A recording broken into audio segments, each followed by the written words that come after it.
ಆತ್ಮಪೂರ್ವ ನಮನಗಳು. ಮೊದಲನೇದಾಗಿ ಮಹಾವತಾರ್ ಬಾಬಾಜಿಯವರಿಗೆ ನನ್ನ ನಮನಗಳು. ಹಾಗೇನೆ ಎಲ್ಲರ ಗುರುಗಳು ಆಗಿರತಕ್ಕಂಥ ಬ್ರಹ್ಮಶ್ರೀ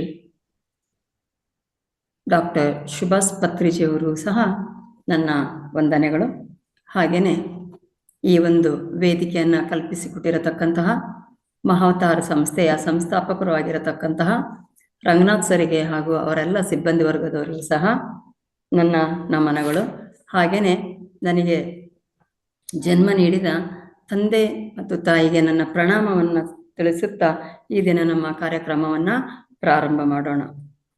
ಈ ದಿನ ಸೆಪ್ಟೆಂಬರ್ 16, 41 ದಿನಗಳ ಮಂಡಲ ಕಾರ್ಯಕ್ರಮ ಧ್ಯಾನ ಮತ್ತು ಸಮಗ್ರ ಸ್ವಾಸ್ಥ್ಯ, ಇದರ 2ನೇ ಬ್ಯಾಚ್ ಈ ದಿನ 19ನೇ ದಿನಕ್ಕೆ ನಾವು ತಲುಪಿದ್ದೇವೆ.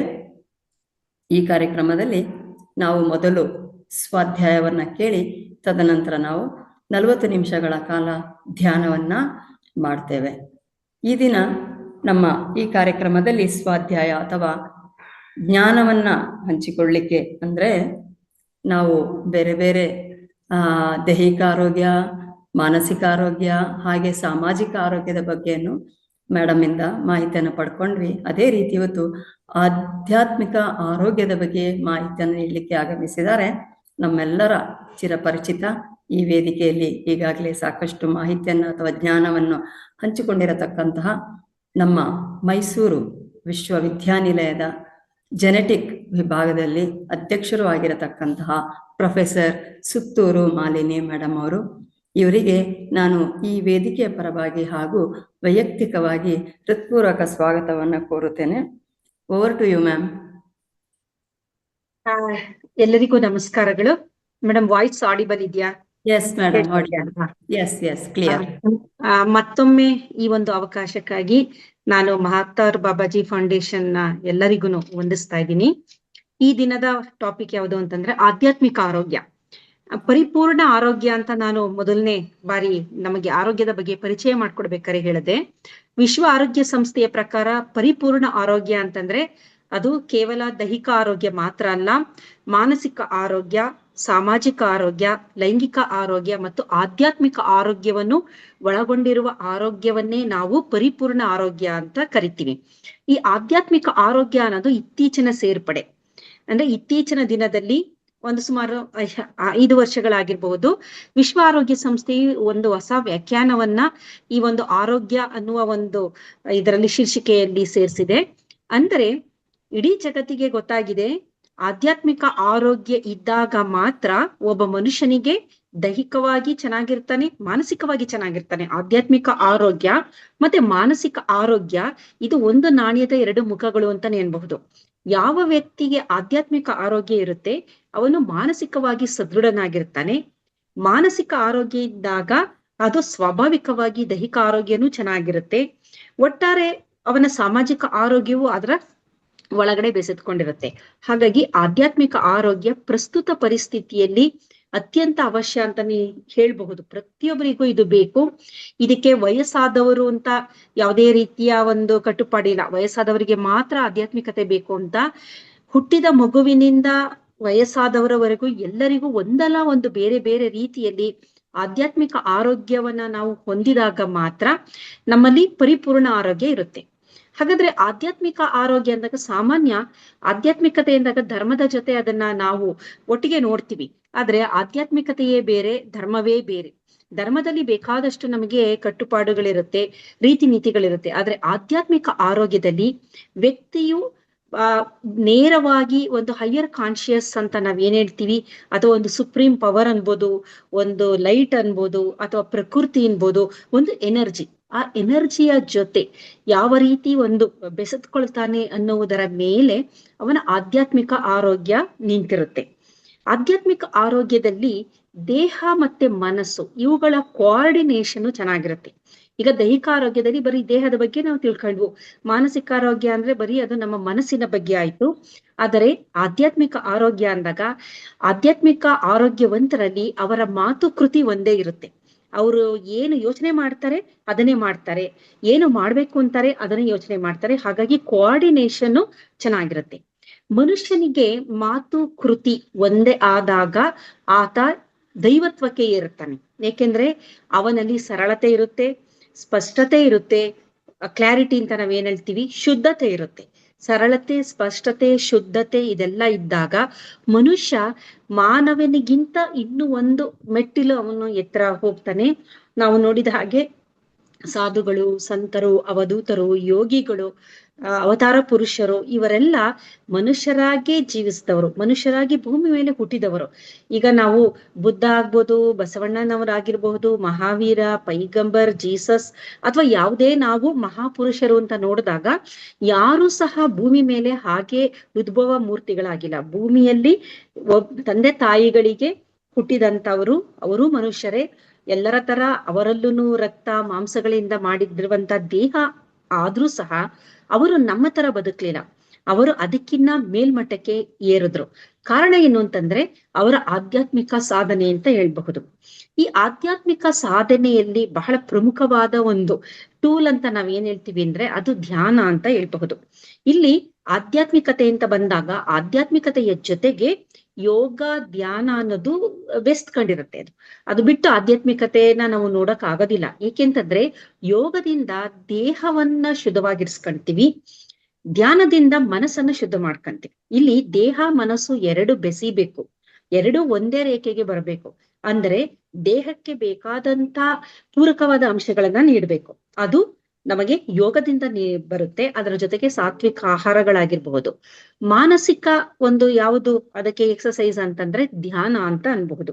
ಮನಸ್ಸನ್ನ ಪರಿಶುದ್ಧವಾಗಿ ಇಟ್ಕೊಳ್ಳೋದು, ಥಾಟ್ಸ್ ಗಳನ್ನ ಕಡಿಮೆ ಮಾಡ್ತಾ ಬರೋದು. ಹಾಗಾದ್ರೆ ಧ್ಯಾನದಿಂದ ನನ್ನ ಒಂದು ದೃಷ್ಟಿಕೋನದಲ್ಲಿ ಸ್ವಲ್ಪ ಸೈಂಟಿಫಿಕ್ ಆಗಿ ಹೇಳೋದಾದ್ರೆ, ಧ್ಯಾನ ಮಾಡಿದಾಗ ಏನಾಗುತ್ತೆ, ಧ್ಯಾನ ಮಾಡಿದಾಗ ಥಾಟ್ಸ್ಗಳು ಖಾಲಿ ಆಗ್ತಾ ಬರುತ್ತೆ. ತುಂಬಾ ಹೆಚ್ಚಾಗಿದ್ದಂತಹ ತಲೆಯಲ್ಲಿ ಬರ್ತಿ ತುಂಬಿದಂತಹ ಯೋಚನೆಗಳು ಧ್ಯಾನ ಮಾಡ್ತಾ ಮಾಡ್ತಾ ಏನಾಗುತ್ತೆ, ಅದು ಶೂನ್ಯಕ್ಕೆ ಬರುತ್ತೆ.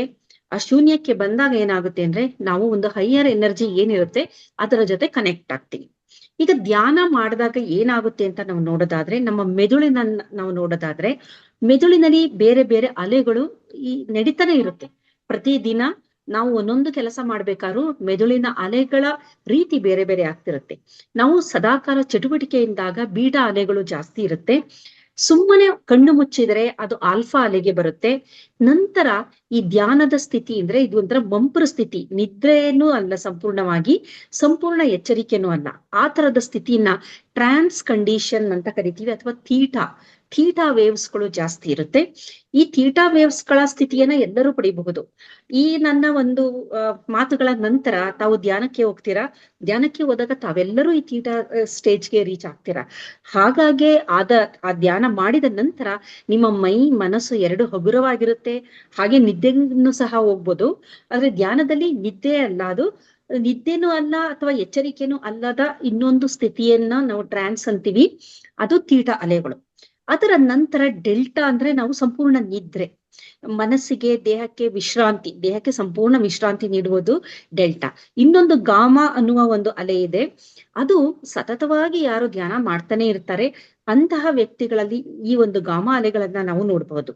ಜನಸಾಮಾನ್ಯರಲ್ಲೂ ಗಾಮಾ ಅಲೆಗಳು ಕೆಲವೊಮ್ಮೆ ಕಂಡು ಬರುತ್ತೆ. ಆದ್ರೆ ಅತಿ ಹೆಚ್ಚು ನಾವು ನೋಡೋದು ಸದಾಕಾಲ ಯಾರು ಒಂದು ಧ್ಯಾನ ಸ್ಥಿತಿಲಿ ಇರ್ತಾರೆ ಅಂಥವರಿಗೆ. ಹಾಗಾಗಿ ಈ ಗಾಮಾ ಅಲೆಗಳು ಯಾರು ಹೆಚ್ಚಾಗಿ ಪಡೆದಿರ್ತಾರೆ ಅವರನ್ನ ನಾವು ಯೋಗಿಗಳು ಅಂತ ಕರಿತೀವಿ, ಆಧ್ಯಾತ್ಮಿಕತೆಯ ಉತ್ತುಂಗದಲ್ಲಿರುವವರು. ಆದರೆ ಆಲ್ಫಾ ಅಲೆಗಳನ್ನ ನಾವೆಲ್ಲಾ ಪಡಿಬಹುದು. ಹಾಗಾಗಿ ನಾವು ಸಾಧಕರು, ಇನ್ನು ಸಾಧನೆಯ ಹಂತದಲ್ಲಿರ್ತೀವಿ, ಸಾಧನೆಯ ಒಂದು ಪ್ರಿಲಿಮಿನರಿ ಸ್ಟೇಜ್ ಅಲ್ಲಿರೋರಿಗೆ ಈ ಆಲ್ಫಾ ಅಲೆಗಳು ಇರುತ್ತೆ. ಅಂದ್ರೆ ಪ್ರತಿಯೊಬ್ಬ ಮನುಷ್ಯನಿಗೂ 20-30 ನಿಮಿಷ ಕಳೆದ ನಂತರ ಒಂದು ಬಾರಿ ಆತ ಆಲ್ಫಾ ಅಲೆಗಳಿಗೆ ಹೋಗ್ಲೇಬೇಕು.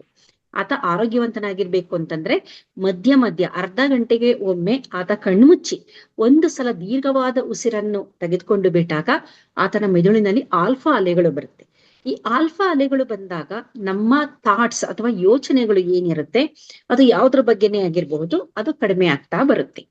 ಹಾಗಾದ್ರೆ ಧ್ಯಾನದಲ್ಲಿ ತಮ್ಗೆಲ್ಲ ಧ್ಯಾನದಲ್ಲಿ ನನಗಿನ್ನ ಹೆಚ್ಚಿನ ಮಾಹಿತಿಯನ್ನ ನೀವು ಪಡೆದಿದ್ದೀರಾ ಅಂತ ಗೊತ್ತು. ಬೇಕಾದಷ್ಟು ತರದ ಧ್ಯಾನಗಳಿದೆ. ಒಬ್ಬೊಬ್ಬ ಒಂದೊಂದು ಸ್ಕೂಲ್ ಆಫ್ ಥಾಟ್, ಒಂದೊಂದು ಇದ್ರಲ್ಲಿ ನೀವು ಹೋದರೆ, ಸಾಧಕರ ಹತ್ರ ಹೋದ್ರೆ ಅವರದೇ ಆದ ಧ್ಯಾನದ ಒಂದು ಬೇರೆ ಬೇರೆ ವಿಶೇಷವಾಗಿ ರೀತಿಗಳನ್ನ ಹೇಳ್ಕೊಡ್ತಾರೆ. ಸೋಹಂ ಬಗ್ಗೆ ಧ್ಯಾನ ಮಾಡ್ಬೋದು, ಕೆಲವರು ಮ್ಯೂಸಿಕ್ ಇದರಿಂದ ನಿಮಗೆ ಧ್ಯಾನದ ಸ್ಥಿತಿಗೆ ಕರೆದೊಯ್ತಾರೆ, ಮೈಂಡ್ಫುಲ್ ಮೆಡಿಟೇಷನ್, ಗೈಡೆಡ್ ಮೆಡಿಟೇಷನ್, ಈ ತರದ ಬೇಕಾದಷ್ಟು ತರದ ಧ್ಯಾನಗಳಿದೆ, ಕಣ್ಣು ಮುಚ್ಚಿ ಮಾಡುವಂಥದ್ದು. ಕೆಲವೊಮ್ಮೆ ಧ್ಯಾನ ಅಂತ ನಾವೇನಂತೀವಿ, ನಾವು ಇಡೀ ದಿನನೂ ಧ್ಯಾನದ ಸ್ಥಿತಿಲೇ ಇರ್ಬೋದು. ಕಾರಣ ಏನಂತಂದ್ರೆ ನಾವು ಏನು ಕೆಲಸ ಮಾಡ್ತೀವಿ ಸಂಪೂರ್ಣವಾಗಿ ನಮ್ಮ ಮನಸ್ಸನ್ನ ಅದರಲ್ಲಿ ತೊಡಗಿಸಿಕೊಳ್ಳುವುದು ಸಹ ಒಂದು ಧ್ಯಾನ ಅಂತ ವಿಜ್ಞಾನಿಗಳು ಹೇಳ್ತಾರೆ. ಅದು ಸಾಧಕರು ಏನ್ ಹೇಳ್ತಾರೆ ಅಂತ ಗೊತ್ತಿಲ್ಲ, ಆದರೆ ಮೈಂಡ್ಫುಲ್ನೆಸ್ ಅನ್ನೋದು ಅದೇನೆ. ಒಂದು ಲೋಟ ನೀರ್ನ ನಾವು ಕುಡಿಬೇಕಾದ್ರೆ ಅದನ್ನು ಅನುಭವಿಸಿ ಕುಡಿಯೋದಿದೆಯಲ್ಲ, ಅದು ಒಂದು ಮೈಂಡ್ಫುಲ್ನೆಸ್ ಅಂತಾರೆ. ಊಟ ಮಾಡ್ಬೇಕಾದ್ರೆ ಆ ಊಟದಲ್ಲಿ ಪ್ರತಿಯೊಂದು ಸ್ವಾದಗಳನ್ನು, ಆ ಊಟ ನಾವೇನ್ ತಿಂತೀವಿ ಅದರ ಒಂದು ಸ್ವಾದವನ್ನ ಅನುಭವಿಸುವುದನ್ನು ಮೈಂಡ್ಫುಲ್ ಈಟಿಂಗ್ ಅಂತ ಅಂತೀವಿ. ಮೈಂಡ್ಫುಲ್ ರೀಡಿಂಗ್ ಅಂದ್ರೆ, ಮೈಂಡ್ಫುಲ್ನೆಸ್ ಅಂದ್ರೆ ನಮ್ಮ ಗಮನವನ್ನು ಒಂದು ಕಡೆ ಕೇಂದ್ರೀಕರಿಸಿ ಅದರ ಎಲ್ಲಾ ಒಂದು ಸೂಕ್ಷ್ಮವಾಗಿ ಅದನ್ನ ನಾವು ಗಮನಿಸಿ ಅದನ್ನ ಅನುಭವಿಸುವುದನ್ನ, ಅದನ್ನ ಧ್ಯಾನ ಅಂತಾನೆ ನಾವು ಹೇಳ್ಬೋದು. ಕಾನ್ಸಂಟ್ರೇಟ್ ಮಾಡ್ತೀವಿ, ಅದು ಒಂದ್ ತರದ ಮೈಂಡ್ಫುಲ್ ಮೆಡಿಟೇಷನ್. ಗೈಡೆಡ್ ಮೆಡಿಟೇಷನ್ ಸಹ ಇದೆ, ಬಿಗಿನರ್ಸ್ ಗಳಿಗೆ ಗೈಡೆಡ್ ಮೆಡಿಟೇಷನ್ ನ ಸಹ ಮಾಡಿಸ್ತಾರೆ.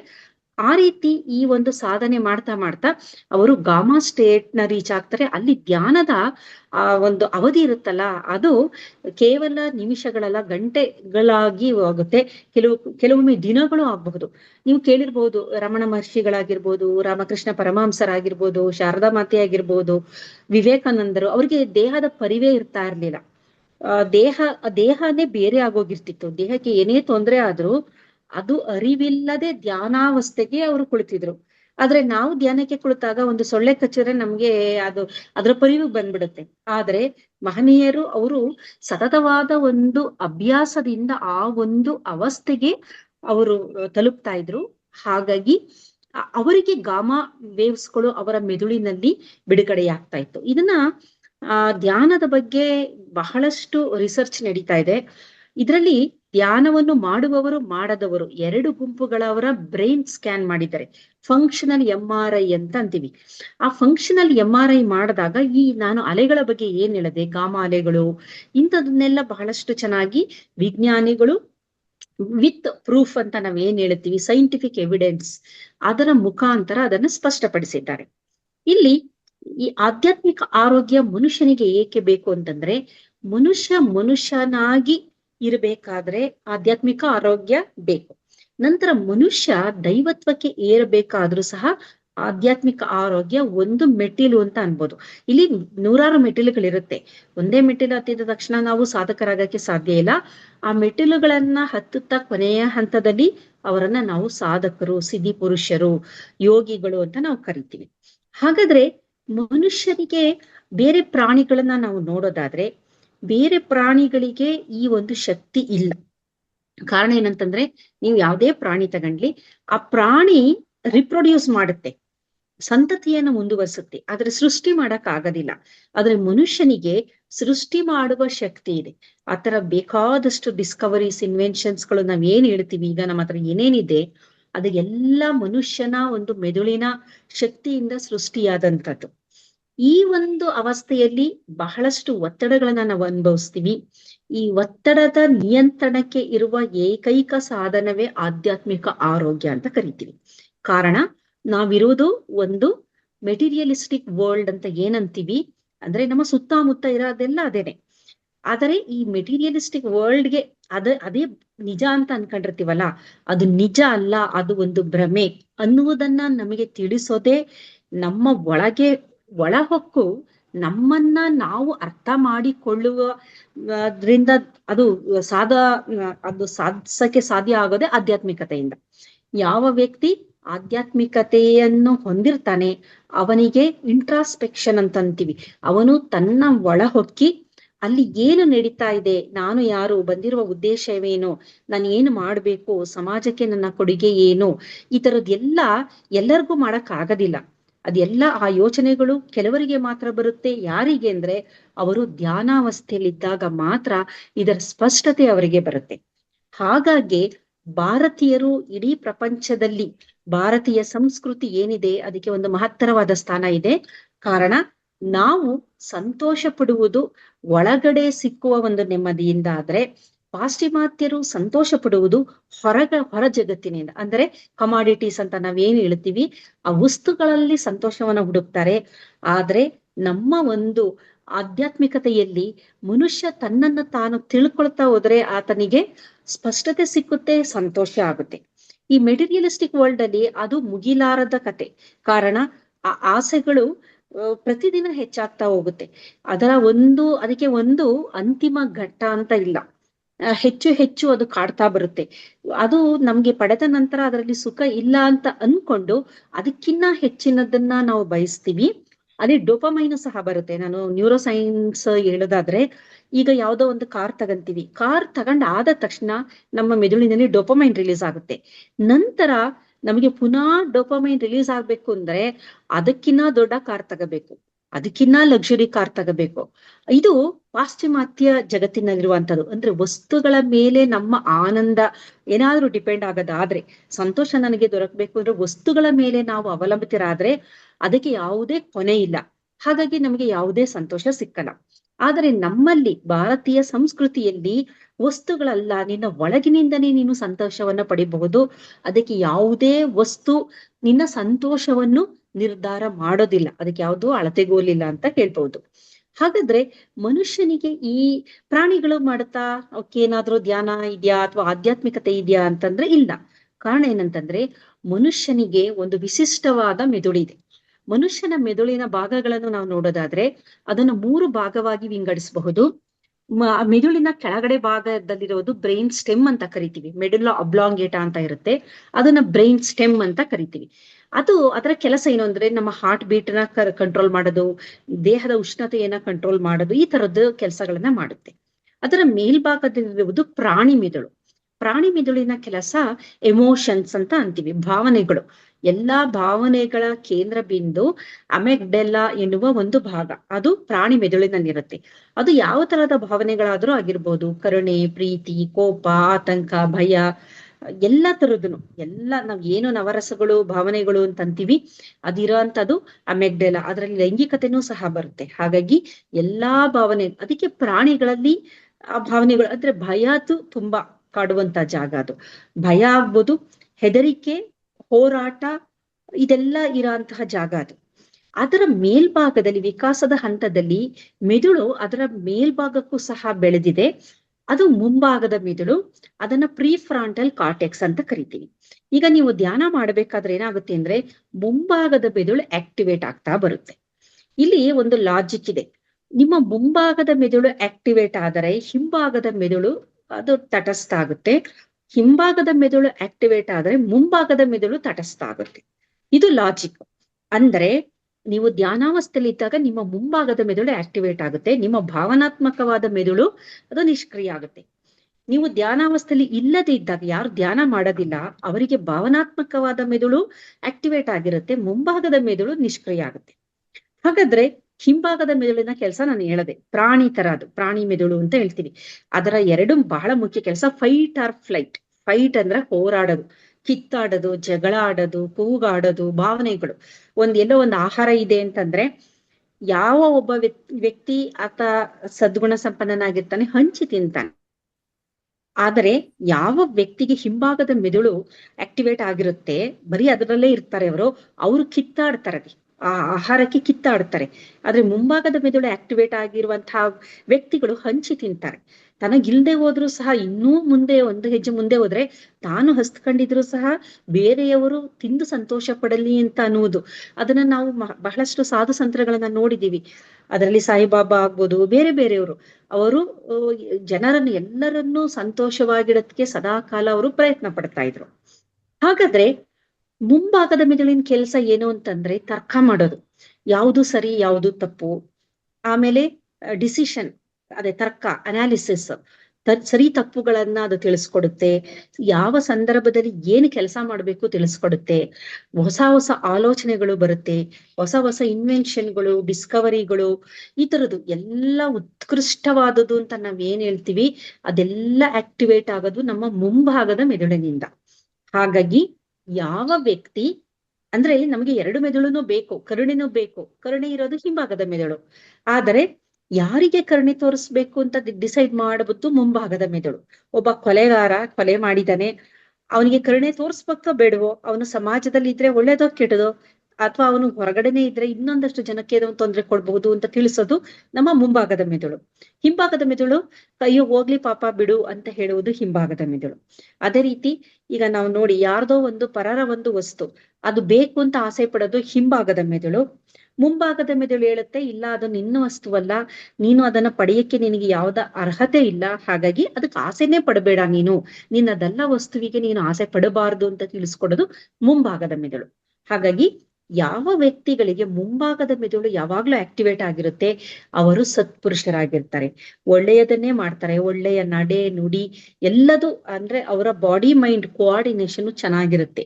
ಅಂದ್ರೆ ಅಲ್ಲಿ ಯಾವುದೇ ರೀತಿಯ ಒಂದು ಲೋಭತನವಾಗಲಿ, ಲಾಭಕ್ಕೆ ಬೇಕು ಯಾವುದು ಇರೋದಿಲ್ಲ. ಅಂದ್ರೆ ಪ್ಯೂರೆಸ್ಟ್ ಅಂತೀವಲ್ಲ, ಅದು ಮುಂಭಾಗದ ಮೆದುಳು.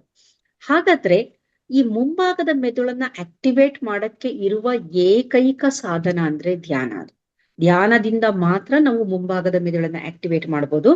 ಇದರ ಜೊತೆಗೆ ವೇಗಸ್ ನರ್ವ್ನ ಆಕ್ಟಿವೇಟ್ ಮಾಡೋದ್ರಿಂದನೂ ಮುಂಭಾಗದ ಮೆದುಳನ್ನ ಆಕ್ಟಿವೇಟ್ ಆಗುತ್ತೆ. ಆದ್ರೆ ವೇಗಸ್ ನರ್ವ್ನ ಆಕ್ಟಿವೇಟ್ ಮಾಡಬೇಕಾದ್ರೆ ಆಲ್ಮೋಸ್ಟ್ ಅದು ಈ ನಾವ್ ಏನೋ ಧ್ಯಾನ ಪ್ರಾಣಾಯಾಮ ಅಂತಂತೀವಿ ಅದರಲ್ಲೇ ಬಂದ್ಬಿಡುತ್ತೆ. ವೇಗಸ್ ನರ್ವ್ನ ನೀವು ಆಕ್ಟಿವೇಟ್, ವೇಗಸ್ ನರ್ವ್ ಅಂತ ಒಂದು ನರ ಇದೆ, ಅದು ನಮ್ಮ ಮೆದುಳಿನಿಂದ ಆರಂಭ ಆಗಿ ಎಲ್ಲ ಕಡೆ ಹೋಗುತ್ತೆ. ಹೃದಯ, ಜಠರ ಮತ್ತೆ ಎಲ್ಲ ಕಡೆ ಕಾಲಿನವರೆಗೂ ಹರಡಿದೆ. ಆಮೇಲೆ ದೇಹದಲ್ಲಿ ಏನೇ ತೊಂದರೆ ಆದ್ರೂ ತಕ್ಷಣ ಅದನ್ನ ತಿಳಿಸ್ಕೊಡೋದೇ ಈ ಒಂದು ವೇಗಸ್ ನರ್ವ್. ಯಾವ ವ್ಯಕ್ತಿ ಅವನು ಧ್ಯಾನಾವಸ್ಥೆಗೆ ಹೋಗ್ತಾನೆ ಅಥವಾ ಸತತವಾಗಿ ಅವನು ಒಂದು ಪ್ರಾಣಾಯಾಮ ಪ್ರಾಕ್ಟೀಸ್ ಮಾಡ್ತಾ ಇರ್ತಾನೆ, ಉಸಿರಾಟದ ಮೇಲೆ ನಿಯಂತ್ರಣ ಸಾಧಿಸ್ತಿರ್ತಾನೆ, ಯೋಗ ಮಾಡ್ತಾನೆ, ಧ್ಯಾನ ಮಾಡ್ತಾನೆ, ಅಂತವನಲ್ಲಿ ಈ ವೇಗಸ್ ನರ್ವ್ ಆಕ್ಟಿವೇಟ್ ಆಗುತ್ತೆ. ಯಾರು ಉಸಿರಾಟದ ಬಗ್ಗೆ ಗಮನವೇ ಹರಿಸೋದಿಲ್ಲ ಅವರಲ್ಲಿ ಈ ವೇಗಸ್ ನರ್ವ್ ಆಕ್ಟಿವೇಟ್ ಆಗೋದಿಲ್ಲ. ಇದು ಆದಾಗ ಮಾತ್ರ ನಮ್ಮ ಮುಂಭಾಗದ ಮೆದುಳು ಆಕ್ಟಿವೇಟ್ ಆಗುತ್ತೆ. ನಾವು ಇನ್ನೊಂದು ತರದ ಇರೋದರಲ್ಲಿ ಮನುಷ್ಯರಾಗಿದ್ರೂ ಸಹ ಸತ್ಪುರುಷರು ಅಥವಾ ಸಜ್ಜನರು ಅಂತ ಅನ್ಬಹುದು. ಸತ್ಪುರುಷರು ಅನ್ನೋದಕ್ಕಿಂತ ಸಜ್ಜನರು ಅಂತ ಅನ್ನುವ ಪದ ಸೂಕ್ತ ಅನ್ಸುತ್ತೆ. ಸಜ್ಜನರಾಗಿ ಸಮಾಜದಲ್ಲಿ ಎಲ್ಲರಿಗೂ ಬೇಕಾದವರಾಗಿ ಸಮಾಜಮುಖಿಯಾಗಿ ಕೆಲಸ ಮಾಡ್ಕೊಂತ ಬರ್ತೀವಿ. ಹಾಗಾದ್ರೆ ಈ ವೇಗಸ್ ನರ್ವ್ನ ಆಕ್ಟಿವೇಟ್ ಮಾಡೋದು ಹೇಗೆ? ಏಕೆಂದ್ರೆ ನಮಗೆ ಮುಂಭಾಗದ ಮೆದುಳು ಆಕ್ಟಿವೇಟ್ ಆಗ್ಬೇಕು. ಅದಾಗ್ಬೇಕು ಅಂದ್ರೆ ವೇಗಸ್ ನರ್ವ್ ಆಕ್ಟಿವೇಟ್ ಆಗ್ಬೇಕು. ಅದು ಆಕ್ಟಿವೇಟ್ ಆದಾಗ ಯಾವ ರೀತಿ ಮಾಡ್ಬೋದು ಅಂದ್ರೆ, ಮೊದಲನೇದಾಗಿ ನಾವು ಎಕ್ಸಸೈಸ್ ಅಂತ ಮಾಡ್ಬೇಕು. ಎಕ್ಸಸೈಸ್ ಅಲ್ಲಿ ಬಹಳ ಪ್ರಮುಖವಾದದ್ದು ಯೋಗ ಮಾಡಿದಾಗ ಈ ವೇಗಸ್ ನರ್ವ್ ಆಕ್ಟಿವೇಟ್ ಆಗುತ್ತೆ ಅಂತ ಹೇಳ್ತಾರೆ. ಅದು ಯೋಗ ಆಧ್ಯಾತ್ಮದ ಒಂದು ಭಾಗ ಅಂತಾನೆ ಹೇಳ್ಬೋದು. ಏಕೆಂದ್ರೆ ದೇಹವನ್ನ ರೆಡಿ ಮಾಡ್ತೀವಿ ನಾವು. ದೇಹ ಚೆನ್ನಾಗಿದ್ದಾಗ ಮಾತ್ರ ನಾವು ಆಧ್ಯಾತ್ಮಿಕ ಸಾಧನೆ ಮಾಡಕ್ಕೆ ಸಾಧ್ಯ. ದೇಹವೇ ಒಂದು ಆಲಸ್ಯದ ದೇಹವಾಗಿದ್ರೆ ಯಾವುದೇ ರೀತಿಯ ಆಧ್ಯಾತ್ಮಿಕ ಸಾಧನೆ ನಾವು ಮಾಡೋದಕ್ಕೆ ಆಗೋದಿಲ್ಲ. ಅಂದ್ರೆ ಬಾಡಿ ಮೈಂಡ್ ಕೋಆರ್ಡಿನೇಷನ್ ನಮಗೆ ಬೇಕು ಅಂದ್ರೆ ದೇಹನೂ ಚೆನ್ನಾಗಿರ್ಬೇಕು, ನಮ್ಮ ಮೆದುಳು ಸಹ ಚೆನ್ನಾಗಿರ್ಬೇಕು. ಹಾಗಾಗಿ ಯೋಗ ಮಾಡಿದಾಗ ಬೇರೆ ಬೇರೆ ಎಕ್ಸಸೈಸ್, ಒಳ್ಳೆಯ ಒಂದು ಎಕ್ಸಸೈಸ್ ಗಳನ್ನ ಮಾಡಿದಾಗ ಏನಾಗುತ್ತೆ, ಈ ವೇಗಸ್ ನರ್ವ್ ಆಕ್ಟಿವೇಟ್ ಆಗುತ್ತೆ. ಮತ್ತೆ ವೇಗಸ್ ನರ್ವ್ ಆಕ್ಟಿವೇಟ್ ಆಗ್ಬೇಕಾದ್ರೆ ಬಹಳ ಇನ್ನೊಂದು ಪ್ರಮುಖವಾದ ಕ್ರಿಯೆ ಅಂತಂದ್ರೆ ಪ್ರಾಣಾಯಾಮ. ಪ್ರಾಣಾಯಾಮಕ್ಕೆ ಇತ್ತೀಚಿನ ದಿನದಲ್ಲಿ ಬಹಳ ಮಹತ್ತರವಾದ ಸ್ಥಾನ ಇದೆ.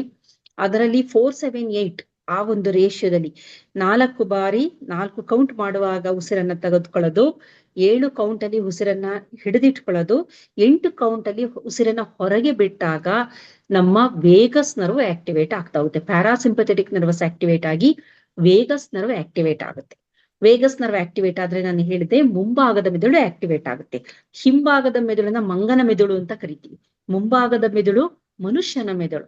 ಈ ಹಿಂಭಾಗದ ಮೆದುಳು ಯಾವಾಗ್ಲೂ ಅಷ್ಟೇ ಚಡಪಡಿಕೆ, ಕೋಪ, ಆತಂಕ, ಜಗಳಗಂಟೆತನ ಸ್ವಭಾವ, ಅಸೂಹೆ, ಆಲಸ್ಯ, ಈ ತರದ್ ಏನೇನಿದೆ ಎಲ್ಲಾ ಭಾವನೆಗಳು ಹಿಂಭಾಗದ ಮಂಗನ ಮೆದುಳಿನಲ್ಲಿರೋದು. ಸೊ ಅದನ್ನ ನಾವು ಯಾವಾಗ್ಲೂ ಏನ್ ಮಾಡ್ಬೇಕು, ಅದನ್ನ ಒಂದು ಅದಕ್ಕೆ ಬಾಳೆಹಣ್ಣು ಕೊಟ್ಟು ಅದನ್ನ ನಿಷ್ಕ್ರಿಯಗೊಳಿಸ್ಬೇಕು. ಅದನ್ನ ಆಕ್ಟಿವೇಟ್ ಆಗಕ್ಕೆ ಬಿಡ್ಲೇಬಾರ್ದು. ಯಾವ ರೀತಿ ಅಂತಂದ್ರೆ ವೇಗಸ್ ನರ್ವ್ ಆಕ್ಟಿವೇಟ್ ಆದಾಗ ಅದು ತಟಸ್ಥ ಆಗ್ಬಿಡುತ್ತೆ, ಅದು ಆಕ್ಟಿವೇಟ್ ಆಗಲ್ಲ. ಯಾಕೆಂದ್ರೆ ಮುಂಭಾಗದು ಡಾಮಿನೇಟ್ ಆಗಿರೋದ್ರಿಂದ. ಸೊ ಒಂದು ಧ್ಯಾನ ಆಯ್ತು, ಪ್ರಾಣಾಯಾಮ ಆಯ್ತು. ಇನ್ನೊಂದು ಧ್ಯಾನದ ಸ್ಥಿತಿಗೆ ಹೋದಾಗ ಆಲ್ಫಾ ಅಲೆಗಳು ನಮ್ಮ ಮೆದುಳಿನಲ್ಲಿ ಬರುತ್ತೆ. ಆಗ್ಲೂ ಸಹ ನಮ್ಮ ಮುಂಭಾಗದ ಮೆದುಳು ಆಕ್ಟಿವೇಟ್ ಆಗ್ತಾ ಬರುತ್ತೆ. ಇದರ ಜೊತೆಯಲ್ಲಿ ಕೆಲವೊಂದು ಪ್ರಾಕ್ಟೀಸ್ಗಳು, ಅದು ನಮ್ಮ ಒಂದು ಆಧ್ಯಾತ್ಮಿಕ ಯಾವುದು ಒಂದು ಕ್ರಿಯೆಗಳು ಮಾಡ್ತಾರೆ ಅಂತಹ ಕ್ರಿಯೆಗಳಲ್ಲೇನೆ ವೇಗಸ್ ನರ್ವ್ ಆಕ್ಟಿವೇಟ್ ಆಗುತ್ತೆ. ಅದರಲ್ಲಿ ಬಹಳ ಮುಖ್ಯವಾದದ್ದು ತಣ್ಣೀರಿನ ಸ್ನಾನ. ತಣ್ಣೀರಿನ ಸ್ನಾನ ಮಾಡಿದಾಗ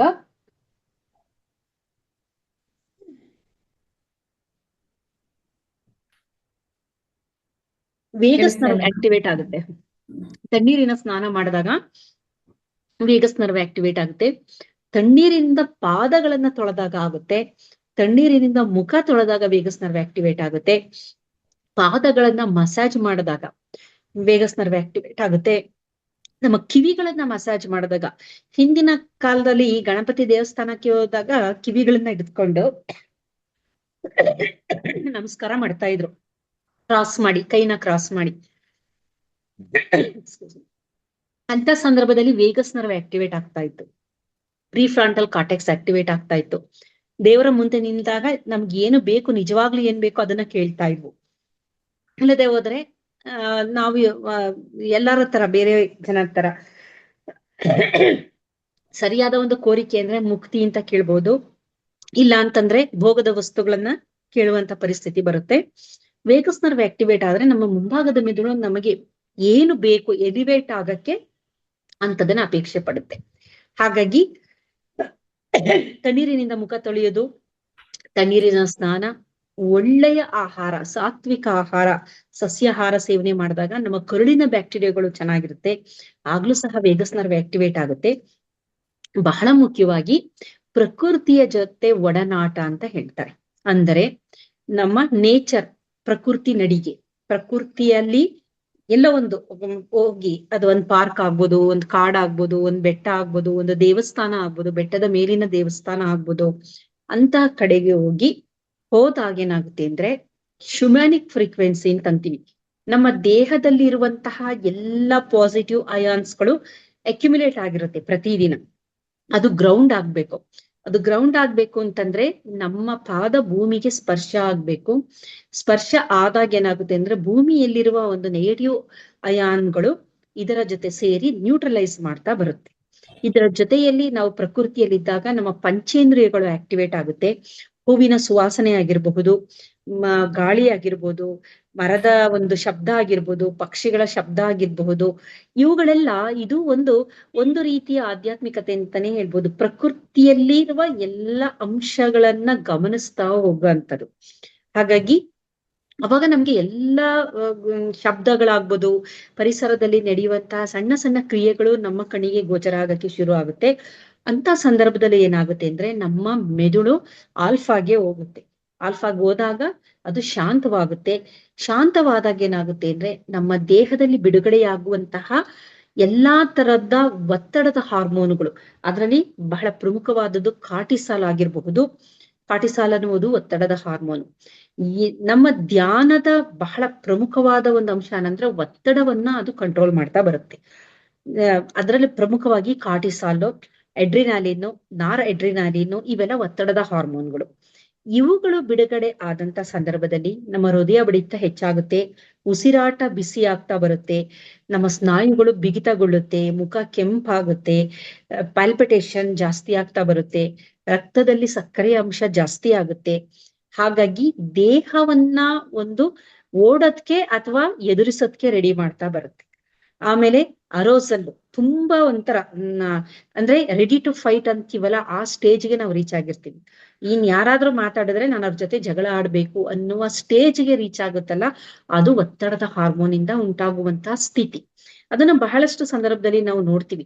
ವಿನಾಕಾರಣ ಕೆಲವರು ಜಗಳ ಆಡ್ತಾರೆ, ಸಣ್ಣ ವಿಚಾರಗಳಿಗೆ ಜಗಳ ಆಡೋದ್ಕೆನೆ ರೆಡಿ ಆಗಿರ್ತಾರೆ, ಜಗಳ ಆಡ್ತಾರೆ. ಕಾರಣ ಏನಂತಂದ್ರೆ ಅವರಲ್ಲಿ ಕಾರ್ಟಿಸಾಲ್ ಪ್ರಮಾಣ ಜಾಸ್ತಿ ಆಗಿರುತ್ತೆ. ಅದರ ಜೊತೆಗೆ ನಾರ್ ಎಡ್ರಿನಾಲಿನ್ ಎನ್ನುವ ಹಾರ್ಮೋನುಗಳ ಒಂದು ಸ್ರವಿಕೆ ಜಾಸ್ತಿ ಆಗಿರುತ್ತೆ.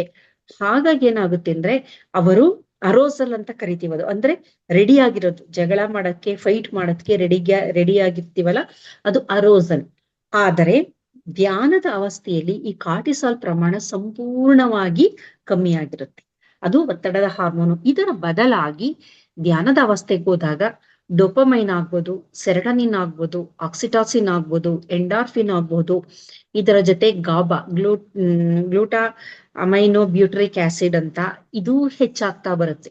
ಅಂದ್ರೆ ಇನಿಬಿಟರಿ, ಯಾವುದೇ ರೀತಿಯ ಸಣ್ಣ ಸಣ್ಣ ಪ್ರಚೋದನೆಗಳಿಗೆ ನಾವು ಪ್ರತಿಕ್ರಿಯೆ ನೀಡದಂತಹ ಒಂದು ಸ್ಥಿತಿಯೇ ಹೋಗ್ತೀವಿ. ಮಹಾಪುರುಷರು, ಸತ್ಪುರುಷರೆಲ್ಲ ನಾವು ಅದನ್ನೇ ನೋಡೋದು. ಅವರು ಯಾವುದಕ್ಕೂ ಸುಲಭವಾಗಿ ಪ್ರತಿಕ್ರಿಯೆ ನೀಡ್ತಾ ಇರಲ್ಲ. ಅದು ಎಂಥದೇ ಆಗಿರ್ಲಿ, ಅವಮಾನಗಳಾಗಿರ್ಲಿ, ಹೊಗಳಿಕೆ ಆಗಿರ್ಲಿ, ಒಂದು ತರಹದ ನ್ಯೂಟ್ರಲ್ ಸ್ಟೇಟ್ ಅಂತೀವಲ್ಲ, ತಟಸ್ಥ ಸ್ಥಿತಿ.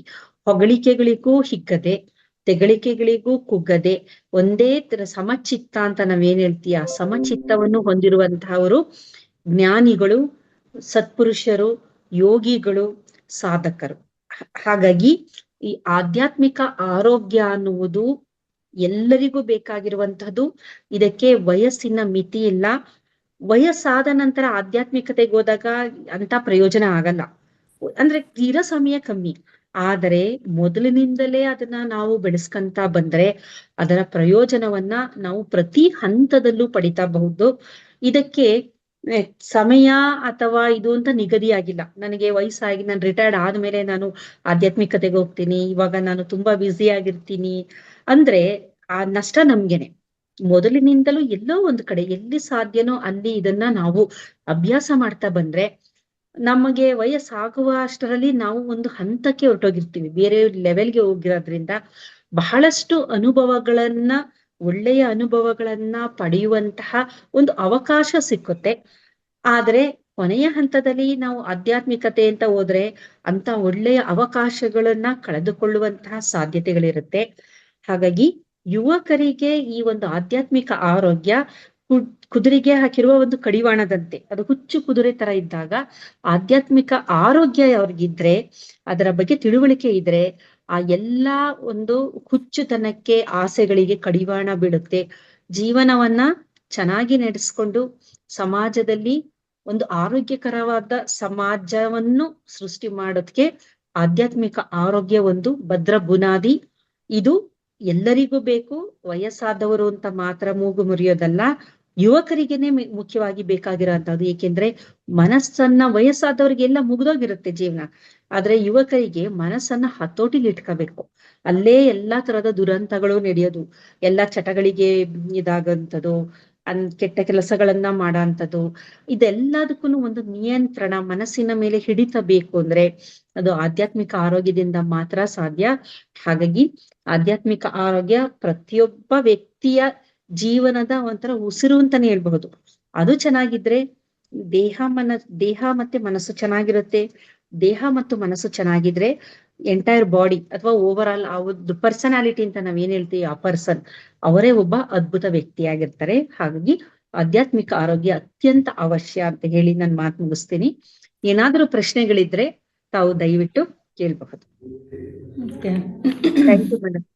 Thank you very much madam. ತುಂಬಾ ಅದ್ಭುತವಾದ ಮಾಹಿತಿಯನ್ನು ಕೊಟ್ರಿ. ಯಾಕಂತಂದ್ರೆ ಒಂದಕ್ಕೊಂದು ತಾವು ಈಗ ಈ 4ನೆಯ ಆರೋಗ್ಯವನ್ನ ನಮ್ಮ ಮುಂದೆ ಇಟ್ಟಿದ್ದೀರಾ. ಪರಿಪೂರ್ಣ ಆರೋಗ್ಯ ಬೇಕು ಅಂತಂದ್ರೆ ಈ ಆಧ್ಯಾತ್ಮಿಕ ಆರೋಗ್ಯ ಸಹ ಬಹಳ ಬಹಳ ಮುಖ್ಯ. ಜೊತೆಗೆ ಇದಕ್ಕೆ ಏಜ್ನ ಲಿಮಿಟ್ ಇಲ್ಲ, ಎಲ್ಲ ವಯೋಮಿತಿಯವರು ಸಹ ಇದನ್ನ ಮಾಡಬೇಕಾಗುತ್ತೆ. ಜೊತೆಗೆ ನಮ್ಮ ಮೆದುಳುಗಳು ಹೇಗೆ ಕೆಲಸ ಮಾಡುತ್ತೆ, ಜೊತೆಗೆ ನಮ್ಮ ವೇಗಸ್ ನರು ಅದನ್ನ ಹೇಗೆ ಇಟ್ಕೊಳ್ಳುತ್ತೆ, ನಮ್ಗೇನೇನು ಪರಿವರ್ತನೆ ಆಗುತ್ತೆ ಇದರಿಂದ, ಶಾಂತ ರೀತಿಯಲ್ಲಿರತಕ್ಕಂಥದ್ದು, ಇಂಥದೆಲ್ಲ ಅದ್ಭುತವಾದ ಮಾಹಿತಿಯನ್ನ ಕೊಟ್ಟು ಕೊನೆಗೆ ಒಂದು ಮಾತನ್ನ ಹೇಳಿದಿರಿ ಮೇಡಮ್. ಆಕ್ಚುಲಿ ಹೇಳೋದಾದ್ರೆ ಈ ಯಂಗ್ಸ್ಟರ್ಸ್ ಏನಿದ್ದಾರೆ ಇವ್ರು ಇದನ್ನ ತಿಳ್ಕೊಂಡು ಈ ಧ್ಯಾನದಲ್ಲಿ ಅಥವಾ ಆಧ್ಯಾತ್ಮಿಕ ಆರೋಗ್ಯವನ್ನ ಕಾಪಾಡ್ಕೊಂಡ್ರೆ ನಿಜವಾಗ್ಲೂ ನಾವು ಒಳ್ಳೆಯ ಸಮಾಜವನ್ನ ಸೃಷ್ಟಿ ಮಾಡಬಹುದು ಅಂತ ಹೇಳತಕ್ಕಂಥದನ್ನ ತುಂಬಾ ಅದ್ಭುತವಾದ ಮಾಹಿತಿಯನ್ನ ಕೊಟ್ಟಿದ್ದಾರೆ ಮೇಡಮ್. ತುಂಬಾ ಧನ್ಯವಾದಗಳು ಮೇಡಮ್. ಮಾಸ್ಟರ್ಸ್, ಮೇಡಮ್ ಬಹಳ ಅತಿ ಮುಖ್ಯ, ಎಲ್ಲರ ಜೀವನದಲ್ಲಿ ಅಳವಡಿಸ್ಕೊಳ್ತಕ್ಕಂಥ ಮಾಹಿತಿಯನ್ನ ಕೊಟ್ಟಿದ್ದಾರೆ. ತಮ್ಮಲ್ಲಿ ಏನಾದರೂ ಪ್ರಶ್ನೆ ಇದ್ದಂತ ಪಕ್ಷದಲ್ಲಿ ದಯಮಾಡಿ ಕೇಳಿ, ಹ್ಯಾಂಡ್ ರೈಸ್ ಮಾಡಿ. Renuka ma'am, Raghunath, okay, unmute ಮಾಡಿ. Good evening. Good evening all master. Good evening. Yes, good evening. ಇವತ್ತು ತುಂಬಾ ಯಂಗಸ್ಟರ್ಗೆ ತುಂಬಾ ಯೂಸ್ಫುಲ್ ಆಗಿರೋ ವಿಷಯ ಎಲ್ಲ ಹೇಳಿದ್ದಾರೆ ಮ್ಯಾಮ್. ಒಂದು ಪ್ರಶ್ನೆ ಹೇಳ್ಬೇಕು ಅಂದ್ರೆ, ಪ್ರಶ್ನೆ ಅಂತ ಹೇಳಲ್ಲ, ಒಬ್ರು ಹೇಳಿದ್ರು ಯೂಟ್ಯೂಬ್ ಅಲ್ಲೇ ನೋಡಿದೆ ಒಂದು ಶಾರ್ಟ್ಸ್ ಅಲ್ಲಿ. ಆಗಿನ ಕಾಲದಲ್ಲಿ ಎಲ್ಲ 2 ಹೆಂಡತಿ 3 ಹೆಂಡತಿ ಅಂತ ಇಟ್ಕೊಂಡಿದ್ರು. ಈಗ ಇರೋ ಹೆಂಗಸ್ರು ಯೂತ್ ಹೊರದೇಶ ಹೋಗಿ ಅವರು ಒಂದು ಬ್ರಹ್ಮಚಾರ್ಯನ ನಡೆಸ್ತಾ ಇದ್ದಾರಲ್ವಾ, ಅದ್ರಲ್ಲಿ ಇದು ಆಧ್ಯಾತ್ಮಿಕನ ಇದ್ರೆ ಇನ್ನೂ ಚೆನ್ನಾಗಿರ್ಬೋದು. ಅವರು ಮನಸ್ಸನ್ನ ಅವ್ರ ಕಂಟ್ರೋಲ್ ಅಲ್ಲಿ ಇಟ್ಕೋಬಹುದು ಅದಂತ ಹೇಳಿದ್ರು ಮಾಸ್ಟರ್. ಅದು ನಮ್ಗೆ ಹೆಂಗೆ ಅರ್ಥ ಆಯ್ತು ಅಂದ್ರೆ ಅದು ಹೆಂಗ್ ಹೇಳೋದಂತ ನನ್ಗೆ ಅರ್ಥ ಆಯ್ತಾ ಇಲ್ಲ ಮಾಸ್ಟರ್. ತಮಿಳಲ್ಲಿ ಆದ್ರೆ ತಮಿಳಲ್ಲಿ ಹೇಳಿ. ಈ ಎಲ್ಲಾ ಯೂತ್ಗೂ ಇದು ತುಂಬಾ ತುಂಬಾ ಯೂಸ್ಫುಲ್ ಆಗಿರುತ್ತೆ ಮ್ಯಾಮ್. ಇದು ಆಧ್ಯಾತ್ಮಿಕ ಅನ್ನೋದು ಖಂಡಿತ. ಅವ್ರು ಇನ್ನೂ ಇದ್ರಲ್ಲಿ ಜಾಸ್ತಿ ಧ್ಯಾನ ಮಾಡೋದು ಮತ್ತೆ ಇದ್ರಲ್ಲೆಲ್ಲ ನಾವು ಇದ್ ಮಾಡುವಾಗ ದೊಡ್ಡವ್ರು ನೋಡಿ ಅವರು ಇನ್ನೂ ಅದನ್ನೇ ಫಾಲೋ ಮಾಡಿದ್ರೆ ಸಾಕಾಗುತ್ತೆ ಮ್ಯಾಮ್. ಹೆಚ್ಚು ಮಾಡೋದಕ್ಕಿಂತ ಅವ್ರು ಫಸ್ಟ್ ಇದಕ್ಕೆ ಬರ್ಬೇಕು. ಮೊದಲನೇದಾಗಿ ಅವ್ರು ಆಧ್ಯಾತ್ಮಿಕತೆಗೆ ಬರ್ಬೇಕು. Yes ma'am. ಇನ್ನೊಂದು ಹೇಳ್ಬೇಕು ಮ್ಯಾಮ್, ನಾವು ವಿಘ್ನೇಶ್ವರ ದೇವಸ್ಥಾನಕ್ಕೆ ಹೋದ್ರೆ 2 ಕಿವಿನ ಇಟ್ಕೊಂಡು ಒಂದ್ 5 ಸತಿ ಇದು ತೋಕರ್ಣ ಅಂತ ಹೇಳ್ತೀವಿ ತಮಿಳಲ್ಲಿ. ಮಾಡಿದ್ರೆ ಎಲ್ಲರೂ ಒಂಥರ ವಿಚಿತ್ರವಾಗಿ ನಮ್ಮನ್ನ ನೋಡ್ತಾರೆ. ಯಾಕೆ ಹಿಂಗ್ ನೋಡ್ತಾರೆ ಅಂತ ಗೊತ್ತಾಯ್ತಲ್ಲ ನನಗೆ. ಆತರ ಅವರು ದೇವ್ರು ಕಿವಿ ಇಟ್ಕೊಳ್ಳೋದು ಯಾಕೆ ಅಂತ ನಮ್ಗೆ ಆಗ ಗೊತ್ತಾಯ್ತಾ ಇಲ್ಲ ಮ್ಯಾಮ್.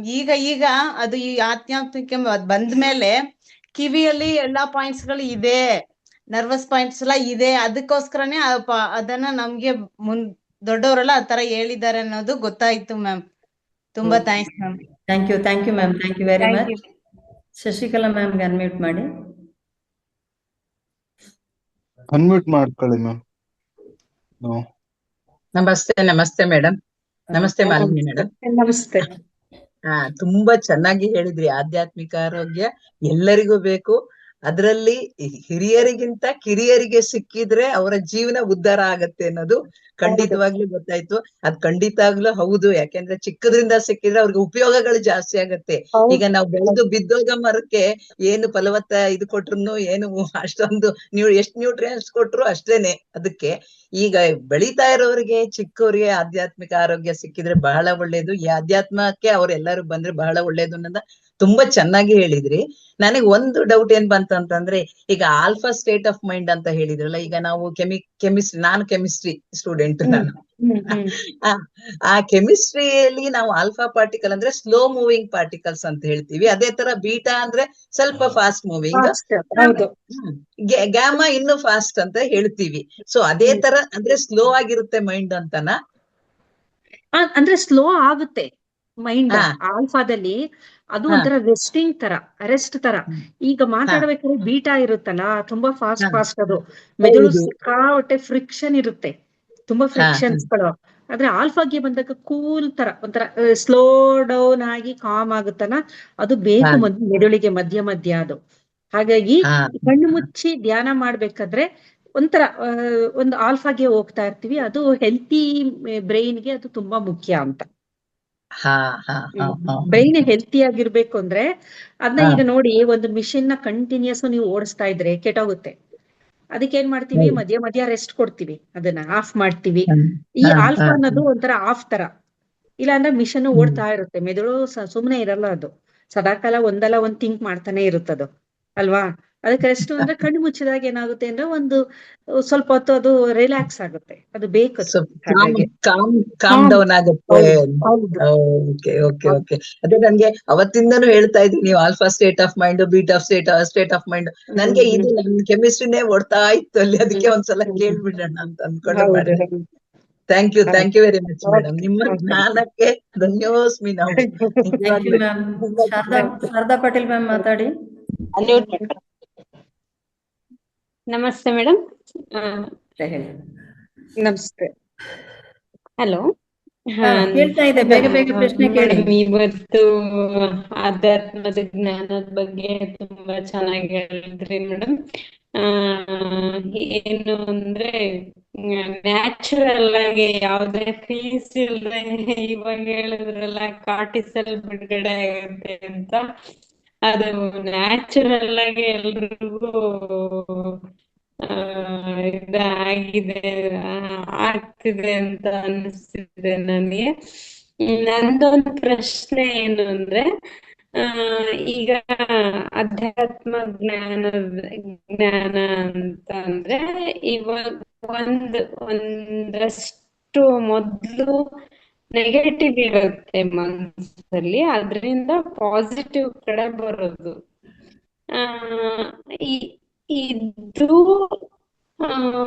ಒಂದ್ ಅದಷ್ಟೇ ಅಂದ್ರೆ ಈಗ ಓದಿದ್ದೆಲ್ಲಾನು ನೆನ್ಪಿರಲ್ಲ ಒಂದ್ ಕಡೆ. ಮೇಡಮ್ ತಮ್ಮ ಪ್ರಶ್ನೆ ಏನು ಕೇಳಿ ದಯಮಾಡಿ. ಶಾರದಾ ಪಾಟೀಲ್ ಮ್ಯಾಮ್, ಶಾರದಾ ಪಾಟೀಲ್ ಮ್ಯಾಮ್, ನಿಮ್ಮ ನೆಟ್ವರ್ಕ್ ಸರಿ ಇಲ್ಲ. ನೆನ್ಪಿಟ್ಕೊಂಡ್ರೆ ಮಾತ್ರ ಅಧ್ಯಾತ್ಮ ಯೂಸ್, ಅಥವಾ ಒಂದಷ್ಟು ನೆಗೆಟಿವ್ ಇಂದ ಪಾಸಿಟಿವ್ ಕಡೆ ಬರೋದು ಅಧ್ಯಾತ್ಮನ? ಅದು ಹೌದು, use ನೆಗೆಟಿವ್ ಇಂದ ಅಂತ. ಪಾಸಿಟಿವ್ ಕಡೆಗೆ ಬರೋದು ಅಧ್ಯಾತ್ಮನೇ. ಅವಾಗ ಮನಸ್ಸು ಶುದ್ಧವಾಗಿರುತ್ತೆ, ಸ್ಪಷ್ಟತೆ ಇರುತ್ತೆ, ಸರಳವಾಗಿರುತ್ತೆ. ಅದು ನೆಗೆಟಿವ್ ಇಂದ ಪಾಸಿಟಿವ್ ಕಡೆಗೆ ಬರೋದು ಅಧ್ಯಾತ್ಮನೇ, ಅದರದ ಒಂದು ಭಾಗ ಅಂತ ಹೇಳ್ಬಹುದು. ಕೇಳಿಸ್ತಿಲ್ವಾ? ಹಲೋ, ಕೇಳಿಸ್ತಾ ಇದೆ ಮೇಡಮ್. ನೀವು ಸ್ವಲ್ಪ ಬೇಗ ಬೇಗ ಪ್ರಶ್ನೆಯನ್ನ ಕೇಳಿ, ನಿಮ್ದು ನೆಟ್ವರ್ಕ್ ಸಹ ಪ್ರಾಬ್ಲಮ್ ಆಗ್ತಾ ಇದೆ. ಶಾರದಾ ಪಾಟೀಲ್ ಮ್ಯಾಮ್, ನಿಮ್ದು ನೆಟ್ವರ್ಕ್ ಪ್ರಾಬ್ಲಮ್ ಇದೆ. ರಮೇಶ್ ಸರ್ ಮಾತಾಡಿ. ಮಾಲಿನಿ ಅವರೇ, ಇವಾಗ ಇದು ಧ್ಯಾನ ಮಾಡ್ತೀವಲ್ಲ, ಅದು ಇವಾಗ ಯಾವಾಗ ಒಳ್ಳೆ ವೇಳೆ ಮೇಡಮ್? ಬೆಳಿಗ್ಗೆ ಹೊತ್ತು ಧ್ಯಾನ ಮಾಡಕ್ಕೆ ಒಂದು ಹೈಯೆಸ್ಟ್ ಸ್ಟೇಟ್ ಆಫ್ ಇದು ರೀಚ್ ಆಗ್ಬೇಕಂದ್ರೆ ಯಾವ ಟೈಮ್ ಮೇಡಮ್? ಅದು ಯಾವ ಟೈಮ್ ಮಾಡ್ಬೇಕು ಅಂತ? ಬೆಳಿಗ್ಗೆ ಸೂರ್ಯ ಹುಟ್ಟೋದಕ್ಕೆ ಮೊದಲು ಅಂತಾರಲ್ಲ, ಅಲ್ಲ, ಅದು ಒಂದು ಎಲ್ಲಾರು. ಮೂರುವರೆ ಅಥವಾ 3:30 ಇಂದ 5 ಗಂಟೆ ತನಕನಾ? ಹೌದು, ಆದ್ರೆ 3:30ಗೆ ಎದ್ದೇಳೋದು ಎಲ್ಲಾರ್ಗು ಕಷ್ಟ ಆಗ್ಬೋದು. ಸೂರ್ಯ ಹುಟ್ಟೋದಕ್ಕೆ ಮೊದಲು ಅಂತ ಅಂತಾರೆ. That's ideal. ಬ್ರಹ್ಮಿ ಮುಹೂರ್ತ ಯಾಕೆಂದ್ರೆ ಒಳ್ಳೇದು ಅಂತಾರೆ. ಜಾಸ್ತಿ ಇರ್ತಲ್ಲ ಅವಾಗ, ಅದಕ್ಕೆ. ಅಲ್ಲ, ಬ್ರಾಹ್ಮಿ ಮುಹೂರ್ತ ಒಳ್ಳೇದು ಅಂತಾರೆ, ಆದ್ರೆ ಬ್ರಾಹ್ಮಿ ಮುಹೂರ್ತದಲ್ಲಿ ಎಲ್ಲರೂ ಎದ್ದು ಸಾಧನೆ ಮಾಡಕ್ ಆಗಲ್ಲ. ಅದು ಕೆಲವು ಸಾಧಕರು ಮಾತ್ರ, ಅದಕ್ಕೇಂತಾನೆ ಮೀಸಲಾಗಿರೋಂಥವ್ರು ಮಾಡ್ತಾರ, ಅವ್ರು ಇಲ್ಲ ಅಂತಲ್ಲ. ಆದ್ರೆ ಜನಸಾಮಾನ್ಯರಿಗೆ, ನಮ್ಮಂತವ್ರಿಗೆಲ್ಲ ಏನಂತಂದ್ರೆ ಸೂರ್ಯ ಹುಟ್ಟೋದಕ್ಕೆ ಮೊದಲು ಮಾಡೋದು ಒಳ್ಳೇದು. ಆದ್ರೆ ಆಗ್ಲಿಲ್ಲ ಅಂತಂದ್ರೆ ಯಾವಾಗ ಬೇಕಾದ್ರೂ ಮಾಡ್ಬೋದು. ಏನು ಇಲ್ಲ ಅನ್ನೋದಕ್ಕಿನ್ನ ಒಂದಷ್ಟು ಪ್ರಯೋಜನಗಳಂತೂ ಖಂಡಿತ ಉಂಟು, ಆದ್ರೆ ಹೆಚ್ಚು ಪ್ರಯೋಜನ ಅವಾಗ ಆಗುತ್ತೆ. ಆದ್ರೆ ಯಾವಾಗ ನೀವು ಮಾಡಿದ್ರೂ ಪ್ರಯೋಜನ ಇದೆ, ಆದ್ರೆ ಹೆಚ್ಚು ಪ್ರಯೋಜನ ಆಗೋದು ಕಾಮ್ ಆಗಿದ್ದಾಗ. ಹೇಳಿ. ಆಮೇಲೆ ಇನ್ನೊಂದು ಪ್ರಶ್ನೆ ಏನಂದ್ರೆ, ಇವಾಗ ಬಯೋಮ್ಯಾಗ್ನೆಟಿಕ್ ಮ್ಯಾಟ್ರಸ್ ಮತ್ತೆ ಅದೆಲ್ಲ ಯೂಸ್ ಮಾಡ್ತೀವಲ್ಲ, ಅದೆಲ್ಲ ಏನಾದ್ರು ಯೂಸ್ ಮಾಡ್ಬೋದಾ ಅಥವಾ ಹೇಗೆ ಅಂತ ನಿಮ್ಮ ಅಭಿಪ್ರಾಯ ಏನು? ಜಾಸ್ತಿ ಬಳಕೆ ಮಾಡಬಾರ್ದು ಅಂತಾನೆ ಹೇಳ್ತಾರೆ. ಮೊಬೈಲ್ ಫೋನ್ ಆಗ್ಬೋದು, ಲ್ಯಾಪ್ಟಾಪ್ ಗಳಾಗಿರ್ಬೋದು, ಅತಿ ಹೆಚ್ಚಾಗಿ ಎಷ್ಟು ಬೇಕೋ ಅಷ್ಟು. ಬಯೋಮ್ಯಾಗ್ನೆಟಿಕ್ ಮ್ಯಾಟ್ರಸ್. ಯಾವ್ದು? ಬಯೋಮ್ಯಾಗ್ನೆಟಿಕ್ ಮ್ಯಾಟ್ರಸ್ ಅಂತ ಬರುತ್ತೆ, ಒಂಥರ ಮ್ಯಾಗ್ನೆಟ್ ಇಂದ ಮಾಡಿರೋ ಮ್ಯಾಟ್ರಸ್. ಅಯ್ಯೋ, ಅದು ಗೊತ್ತಿಲ್ಲ ನನಗೆ ಅದ್ರ ಬಗ್ಗೆ. ಅದರಿಂದ ತುಂಬಾ ಜನರಿಗೆ ನೆಗೆಟಿವ್ ಎಫೆಕ್ಟ್ಸ್ ಆಗಿದೆ, ಕೆಲವರಿಗೆ ಹೆಲ್ತ್ ಪ್ರಾಬ್ಲಮ್ ಆಗಿದೆ. ಅದು ನನಗೆ ಐಡಿಯಾ ಇಲ್ಲ. ರೇವತಿ ಅವರು ಸ್ವಲ್ಪ ಹೇಳಿ ಮೇಡಮ್. ಆ ಮ್ಯಾಟ್ ನಲ್ಲಿ ಕುತ್ಕೊಂಡು ಮಾಡ್ತಾರೆ ಧ್ಯಾನ, ಇಂಥದ್ದೆಲ್ಲ ಮ್ಯಾಗ್ನೆಟಿಕ್ ಪವರ್ ಇದೆ ಅದರಲ್ಲಿ. ಬಟ್ ಸುಮಾರು ಜನರಿಗೆ ಅದರಿಂದ ನೆಗೆಟಿವ್ ಎಫೆಕ್ಟ್ಸ್ ಆಗಿ ಸುಮಾರು ಜನ ಹಾಸ್ಪಿಟಲೈಸ್ ಆಗಿ ಎಲ್ಲ ಆಗಿದೆ. ಆದ ಕಾರಣ ನ್ಯಾಚುರಲ್ ಆಗಿರೋದನ್ನೇ ಯೂಸ್ ಮಾಡೋದು ಒಳ್ಳೇದು. ಆಮೇಲೆ ಆಕ್ಯುಪಂಚರ್ ಪರವಾಗಿಲ್ಲ ಮೇಡಮ್? ರೇವತಿ ಅವರೇ, ಇವೊಂದು ವರ್ಕ್ಶಾಪ್ ಮಾಡ್ತಾ ಇರೋದು ಆಕ್ಯುಪಂಚರ್ ವರ್ಕ್ಶಾಪ್ ಇದೆಯಲ್ಲ, ಅದು ಪರವಾಗಿಲ್ಲ ತಾನೆ? It is not acupuncture, it is acupressure sir. Point it is very very very good. ನಮ್ಮೆಲ್ಲ ಪಾಯಿಂಟ್ ಗಳನ್ನ ಅದು ಆಕ್ಟಿವೇಟ್ ಮಾಡುತ್ತೆ. It is very good. ನಾವು ನಮ್ಮ ಪಾಡಿಗೆ ನಮ್ಮ ದೇಹಕ್ಕೆ ನಾವೇ ಒಂದು ಡಾಕ್ಟರ್ ಆಗಿ ಟ್ರೀಟ್ಮೆಂಟ್ ಅನ್ನ ಮಾಡ್ಕೊಳ್ಳತಕ್ಕ ತುಂಬಾ ತುಂಬಾ ಒಳ್ಳೇದು sir. Okay madam, thank you sir, thank you very much. Lakshmi ma'am. ನಮಸ್ತೆ ಮೇಡಮ್. ಕೆಲವರು ಮೊಬೈಲ್ ನ ಒಂದೇ ಸಮಯ ಸ್ಕ್ರೋಲ್ ಮಾಡ್ತಾ ಇರ್ತಾರಲ್ಲ ಮೇಡಮ್, ಅದು ಯಾವ ರೀತಿ ಮೈಂಡ್ ಸೆಟ್, ಯಾವ ಸ್ಟೇಟ್ ಬರ್ತದೆ ಮೈಂಡ್? ಅದು ಬೀಟಾ ಫೈರಿಂಗ್, ತುಂಬಾ ಡೇಂಜರಸ್ ಅದು. ಅದನ್ನ ಅವಾಯ್ಡ್ ಮಾಡಕ್ಕೆ ಹೇಗಾಗುತ್ತೆ? ಮಾಡ್ಬೇಕು ಬೀಟಾ ಫೈರಿಂಗ್. ಅದಕ್ಕೆ ಅದನ್ನ ಡಿಜಿಟಲ್ ಫಾಸ್ಟಿಂಗ್ ಅಂತಾರೆ. ದೇಹಕ್ಕೆ ಹೇಗೆ ಫಾಸ್ಟಿಂಗ್ ಉಪವಾಸ ಬೇಕೋ ಹಾಗೆ ಮೈಂಡ್ಗೂ ಫಾಸ್ಟಿಂಗ್ ಬೇಕು. ಮೈಂಡ್ಗೆ ಫಾಸ್ಟಿಂಗ್ ಅಂದ್ರೆ ಅದಕ್ಕೆ ಮೌನವಾಗಿರ್ಬೇಕು. ಮೌನ ವ್ರತ ಅಂತೆಲ್ಲ ಹೇಳ್ತಾರೆ ನೋಡಿ. ವಾರದಲ್ಲಿ ಒಂದಿನಾದ್ರೂ ಮೌನವಾಗಿರ್ಬೇಕು ಅಂತ. ಅವಾಗ ಯಾವುದೇ ಎಲೆಕ್ಟ್ರಾನಿಕ್ ಗ್ಯಾಜೆಟ್ಸ್ ಬಳಸಬಾರ್ದು, ಯಾರ ಜೊತೆ ಜಾಸ್ತಿ ಮಾತಾಡಬಾರ್ದು. ಈ ತರ ಅದು ಮೆದುಳಿಗೂ ಉಪವಾಸ ಮಾಡ್ಬೇಕಾಗುತ್ತೆ ನಾವು. ಎಲೆಕ್ಟ್ರಾನಿಕ್ ಐಟಮ್ಸ್ ಎಷ್ಟು ಅವಶ್ಯಕತೆನೋ ಅಷ್ಟೇ, ಅದಕ್ಕಿಂತ ಜಾಸ್ತಿ ಮಾಡಬಾರ್ದು. ಅದು ಯಾವತ್ತಿದ್ರೂ ಡೇಂಜರೇ ಅದು. Okay, thank you ma'am, thank you. Lakshmikanthamma ma'am. ನಮಸ್ತೆ ಮೇಡಮ್. ಅನ್ಮ್ಯೂಟ್. ನಮಸ್ತೆ ಮೇಡಮ್. ಮೇಡಮ್, ನಾನು ಪೂರ್ತಿ ಕೇಳಿಸ್ಕೊಳಕ್ಕಾಗಿಲ್ಲ, ಬಟ್ ಕೊನೆಯಲ್ಲಿ ಕೇಳಿಸ್ಕೊಂಡೆ. ತುಂಬಾ ಚೆನ್ನಾಗಿತ್ತು. ತಾವ್ ಹೇಳ್ತಾ ಇದ್ರಿ ಗ್ರೌಂಡಿಂಗ್ ಅಂತೇಳಿ, ನಾವು ಬರಿಗಾಲಲ್ಲಿ ನಡೆಯೋದ್ರಿಂದ ಮತ್ತೆ ಭೂಮಿ ಮೇಲೆ ಕಾಲುಗಳನ್ನಿಟ್ಟು ಇದ್ ಮಾಡೋದ್ರಿಂದ ಅಂತ. ಮತ್ತೆ ಇತ್ತೀಚೆಗೆ ಹೊಸದೊಂದು ನಾನು ಮೊನ್ನೆ ಪೇಪರ್ ಅಲ್ಲಿ ನೋಡ್ತಾ ಇದ್ದೆ, ಈ ಫಾರೆಸ್ಟ್ ಬೇದಿಂಗ್ ಅಂತ. ಮತ್ತೆ ಹೌದು. ಕೇರಳದಲ್ಲಿ ರೈನ್ ಬೇದಿಂಗ್ ಅಂತ ಒಂದು ಬಂದಿದೆ. ಹೌದು ಹೌದು, ಫಾರೆಸ್ಟ್ ಬಾತಿಂಗ್ ಅಂತ ಇದೆ. ಇದ್ರಲ್ಲಿ ನಡ್ಕೊಂಡು ಹೋಗೋದು, ಕಾಡಲ್ಲಿ ನಡ್ಕೊಂಡು ಹೋಗೋದು, ಕಾಡೊಳಗೆ. ಗಿಡ ಮರಗಳು. ಹೌದು ಹೌದು ಕಾಡು ಹೌದು ಒಳಗೆ ಅದು. ಸೊ ಹೌದು ಆವಾಗ ಹೌದು ಅದು ಹೂಗಳ ಒಂದು ಸುವಾಸನೆ ಅಥವಾ ಎಲೆಗಳ ಹೌದು ಒಂದು ವಾಸನೆ, ನೇಚರ್ದು, ಹೌದು ಭೂಮಿ ಮಣ್ಣಿನ ಹೌದು ವಾಸನೆ, ಇದರಿಂದ ಎಲ್ಲ ನಮ್ಮ ಮೈಂಡ್ ಅಲ್ಲಿ ಬ್ರೈನ್ ಮೇಲೆ ಇದಾಗುತ್ತೆ ಅಂತೇಳಿ. ಮತ್ತೆ ಹೌದು ಇಂಡಿಯಾದಲ್ಲಿ ಈಗ ಇದು ಹೊಸದಾಗಿ ಬಂದು ಈವನ್ ಡಾಕ್ಟರ್ಸ್ ಕೂಡ ಪ್ರಿಸ್ಕ್ರೈಬ್ ಮಾಡ್ತಾ ಇದಾರಂತೆ, ಹೌದು. ಇದು ತುಂಬಾ ಸ್ಟ್ರೆಸ್ ಅಲ್ಲಿ ಜಾಪನೀಸ್ ವಾಕಿಂಗ್ ಇರುವಂತವ್ರಿಗೆ. ಅಂತಾರೆ. ಜಪಾನ್ ಅಲ್ಲಿ ವಾರಕ್ಕೆ ಒಮ್ಮೆ ಅವರು ಈ ತರ ಮಾಡ್ತಾರೆ ಅವರು, ಹೌದು. ಜಪಾನ್ ಅಲ್ಲಿ. ಸೊ ಹಾಗಾಗಿ ಇದು ಇದನ್ನ ನಾವು ಅದ್ ಅನ್ಕೊಳ್ತಿದ್ವು, ನಂದಿ ಬೆಟ್ಟ ಆದ್ಮೇಲೆ, ಸಾರಿ, ನಮ್ದು ಹೌದು. ಒಂದು ಸಿದ್ದರ ಬೆಟ್ಟ ಮಾವತಾರ್ ಫೌಂಡೇಶನ್ ಇಂದ ಮಾಡಿದ್ವು. ಹ್ಮ್ ಅದಾದ್ಮೇಲೆ ನಾವು ಒಂದು ಸ್ವಲ್ಪ ಜನ ಬನ್ನೇರುಘಟ್ಟ ಸುವರ್ಣಮುಖಿ ಹ್ಮ್ ನದಿ ಉಗಮ ಸ್ಥಾನಕ್ಕೆ ಹೋಗಿದ್ವು ಅದು. ಹ್ಮ್ ಸೊ ಇದರಿಂದ ಹ್ಮ್ ಅವಾಗ ನಾವು ನೇಚರ್ ಜೊತೆ ಇದ್ರೆ ನಿಜವಾಗ್ಲೂ ತಾವು ಹೌದು, ಹೇಳ್ದಂಗೆ ಮನಸ್ಸು ಉಲ್ಲಸಿತವಾಗಿರುತ್ತೆ. ತುಂಬಾ ನಮ್ಮ ಚೆನ್ನಾಗಿರುತ್ತೆ. ಲಕ್ಷ್ಮೀಕಾಂತ ಉತ್ತಮವಾದ ಮ್ಯಾಮ್, ಮಾಹಿತಿ ಕೊಟ್ರಿ madam. Thank you madam, Lakshmikantha thank you. Madam, ನಾವು ಇಂದ್ರಪ್ರಸ್ಥಕ್ಕೆ ಹೋಗಿ ಅದನ್ನೆಲ್ಲ ಅನುಭವಿಸಿ ಬಂದ್ವಿ, ತಾವು ಮಿಸ್ ಮಾಡ್ಕೊಂಡ್ರಿ. ಮೈಸೂರಿನ ಹೆಗಡೆ ದೇವನಕೋಟೆ ರೋಡಲ್ಲಿ ಇರತಕ್ಕಂತ ಇಂದ್ರಪ್ರಸ್ಥ ವನಕ್ಕೆ ಹೋಗಿ ಬಂದ್ವಿ, ನೀವು ಮಿಸ್ ಮಾಡ್ಕೊಂಡು. ಇದೆಲ್ಲವೂ ಸಹ ಅಲ್ಲಿ ನಮಗೆ ಸಿಕ್ತು. Thank you ma'am, thank you very much. Umadevi ma'am, unmute ಮಾಡ್ಕೊಳ್ಳಿ ಮ್ಯಾಮ್, ಕೊಟ್ಟಿದ್ದೀನಿ. ಉಮಾದೇವಿ ಮ್ಯಾಮ್ ಅನ್ಮ್ಯೂಟ್ ಮಾಡ್ಕೊಂಡು ಬೇಗ ಮಾತಾಡಿ, ಟೈಮ್ ಆಯ್ತು. ವೇದವತಿ ಮ್ಯಾಮ್ ನೀವು ಮಾಡ್ಕೊಳ್ಳಿ, ನಿಮ್ಗೂ ಕೊಟ್ಟಿದ್ದೀನಿ. ಉಮಾದೇವಿ ಮ್ಯಾಮ್ ಅನ್ಮ್ಯೂಟ್ ಮಾಡ್ಕೊಳ್ಳಿ. ಇಲ್ಲ, ವೇದವತಿ ಮ್ಯಾಮ್ ನೀವು ಮಾತಾಡಿ. ಮಾತಾಡಿ. ಇಬ್ರದ್ದು ಆಯ್ತು. ಹೇಳಿ ನಾನು ಮೇಡಮ್. ಒಂದ್ ನಿಮಿಷ. ಅದೇ ನೇಚರ್ ಅಲ್ಲಿ ನಡೆಯೋದು ಅವೆಲ್ಲ ಹೇಳಿದ್ರಲ್ಲ, ಸಣ್ಣದ್ ಒಂದ್ಸರಿ ಕ್ಲಾಸ್ ತಗೊಂಡಿದ್ರು, ಅದರಿಂದ ಈ ನೆಗೆಟಿವ್ ಅಯಾನ್ಸ್ ಎಲ್ಲ ಇದಾಗುತ್ತೆ ಅಂತ. ಮತ್ತೆ ನಾನು ಪ್ರಶ್ನೆ ಏನೋ ಕೇಳಕ್ಕೆ ಮಾಡ್ದೆ, ನಾನು ಮರ್ತೋಯ್ತು. ನೆನ್ಪ್ ಮಾಡಿಕೊಂಡು ಮೇಡಮ್. ಇನ್ನು ಉಮಾದೇವಿ ಮೇಡಮ್ ಮಾತಾಡ್ತಾರೆ ಅಷ್ಟೇ. ನಮಸ್ತೆ ಮಾತಾಡ್ಲಿ ಮೇಡಮ್. ಮಾತಾಡ್ಲಿ. ನಮಸ್ತೆ ಮಾಲಿನಿ ಮೇಡಮ್. ಹೇಳಿ ನೀವು ಮೇಡಮ್, ಹೇಳಿ. ಆಧ್ಯಾತ್ಮಿಕ ಆರೋಗ್ಯದ ಬಗ್ಗೆ ಚೆನ್ನಾಗಿ ತಿಳಿಸ್ಕೊಡ್ರಿ. ಆದ್ರೆ ನೀವು ಒಂದು ವಿಷಯ ಹೇಳಿದ್ರಿ, ಬೇರೆ ದೇಶದವರೆಲ್ಲ ಕಮಾಡಿಟಿ ಮೇಲೆ ಅವ್ರ ಆಸೆಗಳು ತೀರಿಸ್ಕೊಂತಾರೆ, ನಮ್ಮದ್ರಲ್ಲಿ ಮನಸ್ಸಿನ ಮೂಲಕ ಇದನ್ನ ಸಾಧನೆ ಮಾಡ್ತಾರೆ ಅಂತ ಹೇಳಿದ್ರಲ್ಲ ಮೇಡಮ್. ಅದು ನಿಜ. ಇವ ನಾವು ಈ ಧ್ಯಾನದಲ್ಲಿ ಬಂದಿರೋದಕ್ಕೆ ನೀವ್ ಹೇಳಿದ್ ನಮಗ್ ಅರ್ಥ ಆಗುತ್ತೆ, ನಾವ್ ಅಳವಡಿಸ್ಕೊಂತೀವಿ. ಇದನ್ನ ನಮ್ಮ ಫ್ಯಾಮಿಲಿಯಲ್ಲಿ ಮಕ್ಳಿಗೆ ಯಾವ ರೀತಿ ನಾವು ಅಳವಡಿಸ್ಕೋಬೇಕು, ಯಾವ ರೀತಿ ಕ್ರಮ ಅನುಸರಿಸಬೇಕು ಅನ್ನೋದು ನಿಮಗೆ ಸ್ವಲ್ಪ ಟಿಪ್ಸ್ ಇದ್ರೆ ಹೇಳ್ತೀರಾ ಮೇಡಮ್? ಅಲ್ಲ, ಅದು ಅವ್ರಿಗೇನೆ ಅನುಭವ ಬರ್ಬೇಕು. ಏನಕ್ಕೆ ಅಂದ್ರೆ ಈಗ ನೋಡಿ, ಅವ್ರಿಗೆ ಬರಕ್ಕೆ ಜ್ಞಾನ ಇಲ್ಲಲ್ಲ ಮೇಡಮ್, ಅವ್ರಿಗೆ ಆ ಜ್ಞಾನ ಇಲ್ವಲ್ಲ ಬರೋದಕ್ಕೆ. ಈಗ ಏನಾಗುತ್ತೆ ಅಂದ್ರೆ, ಯಾವ್ದೋ ಈಗ ಒಂದ್ ಮೊಬೈಲ್ ತಗೋಬೇಕು, ನನಗೆ ತುಂಬಾ ಕೊಡ್ಸು ಅಂತ ತುಂಬಾ ದಿನದಿಂದ ಹಠ ಮಾಡ್ತಾ ಇರ್ತಾರೆ. ಅದು ತಗೊಂಡಿದ ತಕ್ಷಣ ಸಂತೋಷ ಹೊರಟೋಗುತ್ತೆ, ಅಷ್ಟೇನೆ. ಅದು ತಗೊಂಡಾಗಿದ ತಕ್ಷಣ ಸಂತೋಷ ಹೋಯ್ತದು, ಅದು ಪರ್ಮನೆಂಟ್ ಅಲ್ಲ ಅದು.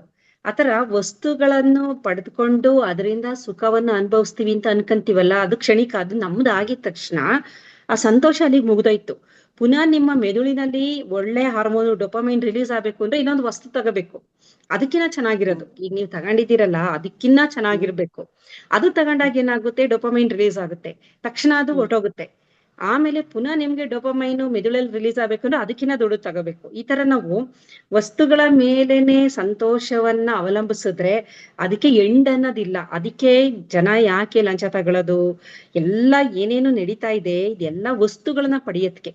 ಜಾಸ್ತಿ ದೊಡ್ಡ ಮನೆ ಆಗ್ಬೇಕು, ಕಾರು, ಇದು. ಬಟ್ ಏನಂದ್ರೆ ಅದಕ್ಕೆ ಕೊನೆ ಇಲ್ಲ, ಅದಕ್ಕೆ ನೆವರ್ ಎಂಡಿಂಗ್ ಪ್ರೋಸೆಸ್, ಅದು ಸಾಯೋವರೆಗೂ ನಡೀತಾನೆ ಇರುತ್ತೆ. ಅಧ್ಯಾತ್ಮ ಅಂತ ಅದಕ್ಕೆ ಹೋದಾಗ ಅರಿವಾಗುತ್ತೆ, ಓಹೋ, ಸುಖ ಅನ್ನೋದು, ಸಂತೋಷ ಅನ್ನೋದು ವಸ್ತುಗಳಲ್ಲಿಲ್ಲ, ನನ್ ಒಳಗಡೆ ಇದೆ, ಅದನ್ನ ನಾನು ಆಕ್ಟಿವೇಟ್ ಮಾಡ್ಕೋಬೇಕು ಅಂತ. ಅದಕ್ಕೆ ಮಕ್ಕಳಿಗೆ ಅದನ್ನ ತೋರ್ಸ್ಬೇಕು ಅಂತ ಸ್ವಲ್ಪ ಕೂರಿಸ್ಬೇಕು ಅವ್ರನ್ನ. ಕೂತ್ಕಳಿ, ಕಣ್ಣು ಮುಚ್ಕಳಿ, ಕೂತ್ಕಳಿ ಅಂತ. ಆತರ ಅದನ್ನೇ ನಾನು ಹೇಳಿದ್ದು. ವಯಸ್ಸಾದ್ಮೇಲೆ ಗೊತ್ತಾದ್ರೆ ಏನು ಪ್ರಯೋಜನ ಆಗಲ್ಲ, ಏಕೆಂದ್ರೆ ಅಷ್ಟರಲ್ಲಿ ಎಲ್ಲ ಮುಗ್ದೋಗಿರುತ್ತೆ. ಅದಕ್ ಮೊದ್ಲೇ ಗೊತ್ತಾದ್ರೆ ಬಹಳಷ್ಟು ತೊಂದರೆಗಳು ಏನೇನಾಗುತ್ತೆ ತಪ್ಪಿಸ್ಬೋದು. ಅದನ್ನ ನಾವು ಮಾಡ್ಬೇಕಾಗುತ್ತೆ, ಅದು ಅಷ್ಟೇನೆ. ಅದೇ ಮೇಡಮ್, ನಿಮ್ಮಂತರ ವಿಡಿಯೋಗಳು ತೋರಿಸ್ಬೇಕು ಅವ್ರಿಗೆ, ಸೈಂಟಿಫಿಕಲಿ ಏನ್ ಎಫೆಕ್ಟ್ ಆಗುತ್ತೆ ಏನು ಅನ್ನೋದನ್ನ. ಈಗ ನೀವು ಹಾಗೆ ಹೇಳಿದ್ರೆ ಯಾರು ಕೇಳಲ್ಲ. ಕೇಳಲ್ಲ ಮೇಡಮ್ ಅದೇ. ಬ್ರೈನ್ ಅಲ್ಲಿ ಏನಾಗುತ್ತೆ ಈಗ ಮೊಬೈಲ್ ನ ಸತತವಾಗಿ ನೋಡಿದ್ರೆ ಬ್ರೈನ್ ಅಲ್ಲಿ ಹಿಪ್ಪೋ ಕ್ಯಾಂಪಸ್ ಅಂತ ಒಂದು ರೀಜನ್ ಇದೆ, ಅದು ಸಣ್ಣದಾಗ್ತಾ ಬರುತ್ತೆ. ಸಣ್ಣದಾಗ್ತಾ ಬಂದ್ರೆ ನಿಮ್ಮ ಮೆಮೊರಿ ಲಾಸ್ ಆಗುತ್ತೆ ನಿಮಗೆ. ಆಮೇಲೆ ಲರ್ನಿಂಗ್ ಇಲ್ಲ, ಕಲಿಯಕ್ಕಾಗಲ್ಲ, ಏನೇನೋ ಎಷ್ಟ್ ಹೇಳ್ಕೊಟ್ರು ಬರಲ್ಲ, ಎಷ್ಟು ಜ್ಞಾಪಕನೂ ಬರೋದಿಲ್ಲ, ಆ ತರ ಆಗ್ತಾ ಶುರು ಆಗುತ್ತೆ. ಇದನ್ನ ಸೈಂಟಿಫಿಕ್ ಆಗಿ ಹೇಳಿದಾಗ ಕೇಳ್ತಾರೆ. ನೀವು ಹಾಗೇನೆ ಧ್ಯಾನ ಮಾಡಿದ್ರೆ ಯಾರು ಮಾಡಲ್ಲ. ಸುಮ್ನೆ ಬಾ ದೇವಸ್ಥಾನಕ್ ಬಾ ಅಂದ್ರೆ ಬರಲ್ಲ. ದೇವಸ್ಥಾನಕ್ ಬಂದಾಗ ನಿನ್ಗೆ ಬ್ರೈನ್ ಅಲ್ಲಿ ಏನಾಗುತ್ತೆ, ಬಾಡಿಲಿ ಏನಾಗುತ್ತೆ ಚೇಂಜಸ್ ಅಂತ ಹೇಳಿದ್ರೆ ಬರ್ತಾರ ಅವಾಗ.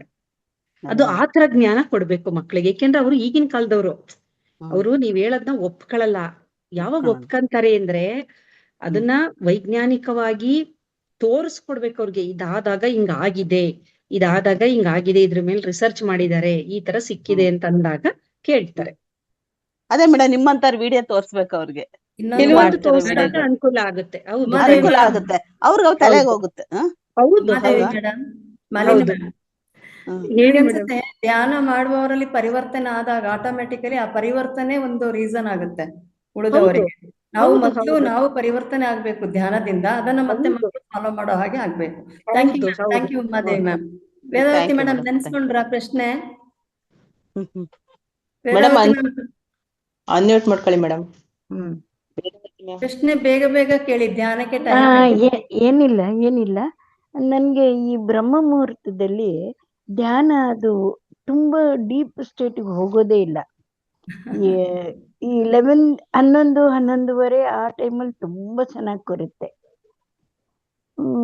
ಇವತ್ತು ಕ್ಲಾಸಲ್ಲೂ ತುಂಬಾ ಜನ ಅದೇ ಹೇಳಿದ್ರು, ಮಧ್ಯಾಹ್ನ ಬೆಳಿಗ್ಗೆ ಕ್ಲಾಸಲ್ಲಿ 11:30 ಕ್ಲಾಸಲ್ಲಿ ತುಂಬಾ ಜನರಿಗೆ ಹಾಗೆ ಆಗುತ್ತಂತೆ ಬ್ರಹ್ಮ ಮುಹೂರ್ತ. ಅದ್ ಯಾಕೆ?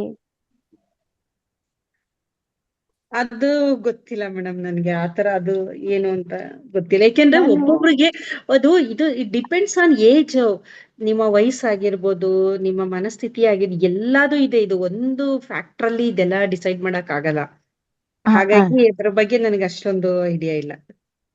ಅಲ್ಲ, ಸಾಮಾನ್ಯವಾಗಿ ಈ ಫುಡ್ ವಿಷಯವಾಗಿ ಮೊನ್ನೆ ಎಲ್ಲ ಹೇಳ್ತಿದ್ರಿ, ಈ ದಿನ ಜಾಸ್ತಿ ಕಹಿ ಐಟಮ್ಸ್ ತಿಂದ್ರೆ ಲಿವರ್ ಕಿಡ್ನಿಗೆ ಪ್ರಾಬ್ಲಮ್ ಅಂತೆ, ಹೌದರ?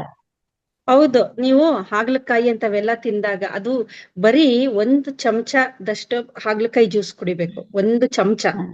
ಕೆಲವರು 1 ಲೋಟ ಕುಡಿತಾರೆ, ಅರ್ಧ ಲೋಟ ಕುಡಿತಾರೆ. ಅದು ತುಂಬಾ ಡೇಂಜರ್ ಲಿವರ್ಗೆ.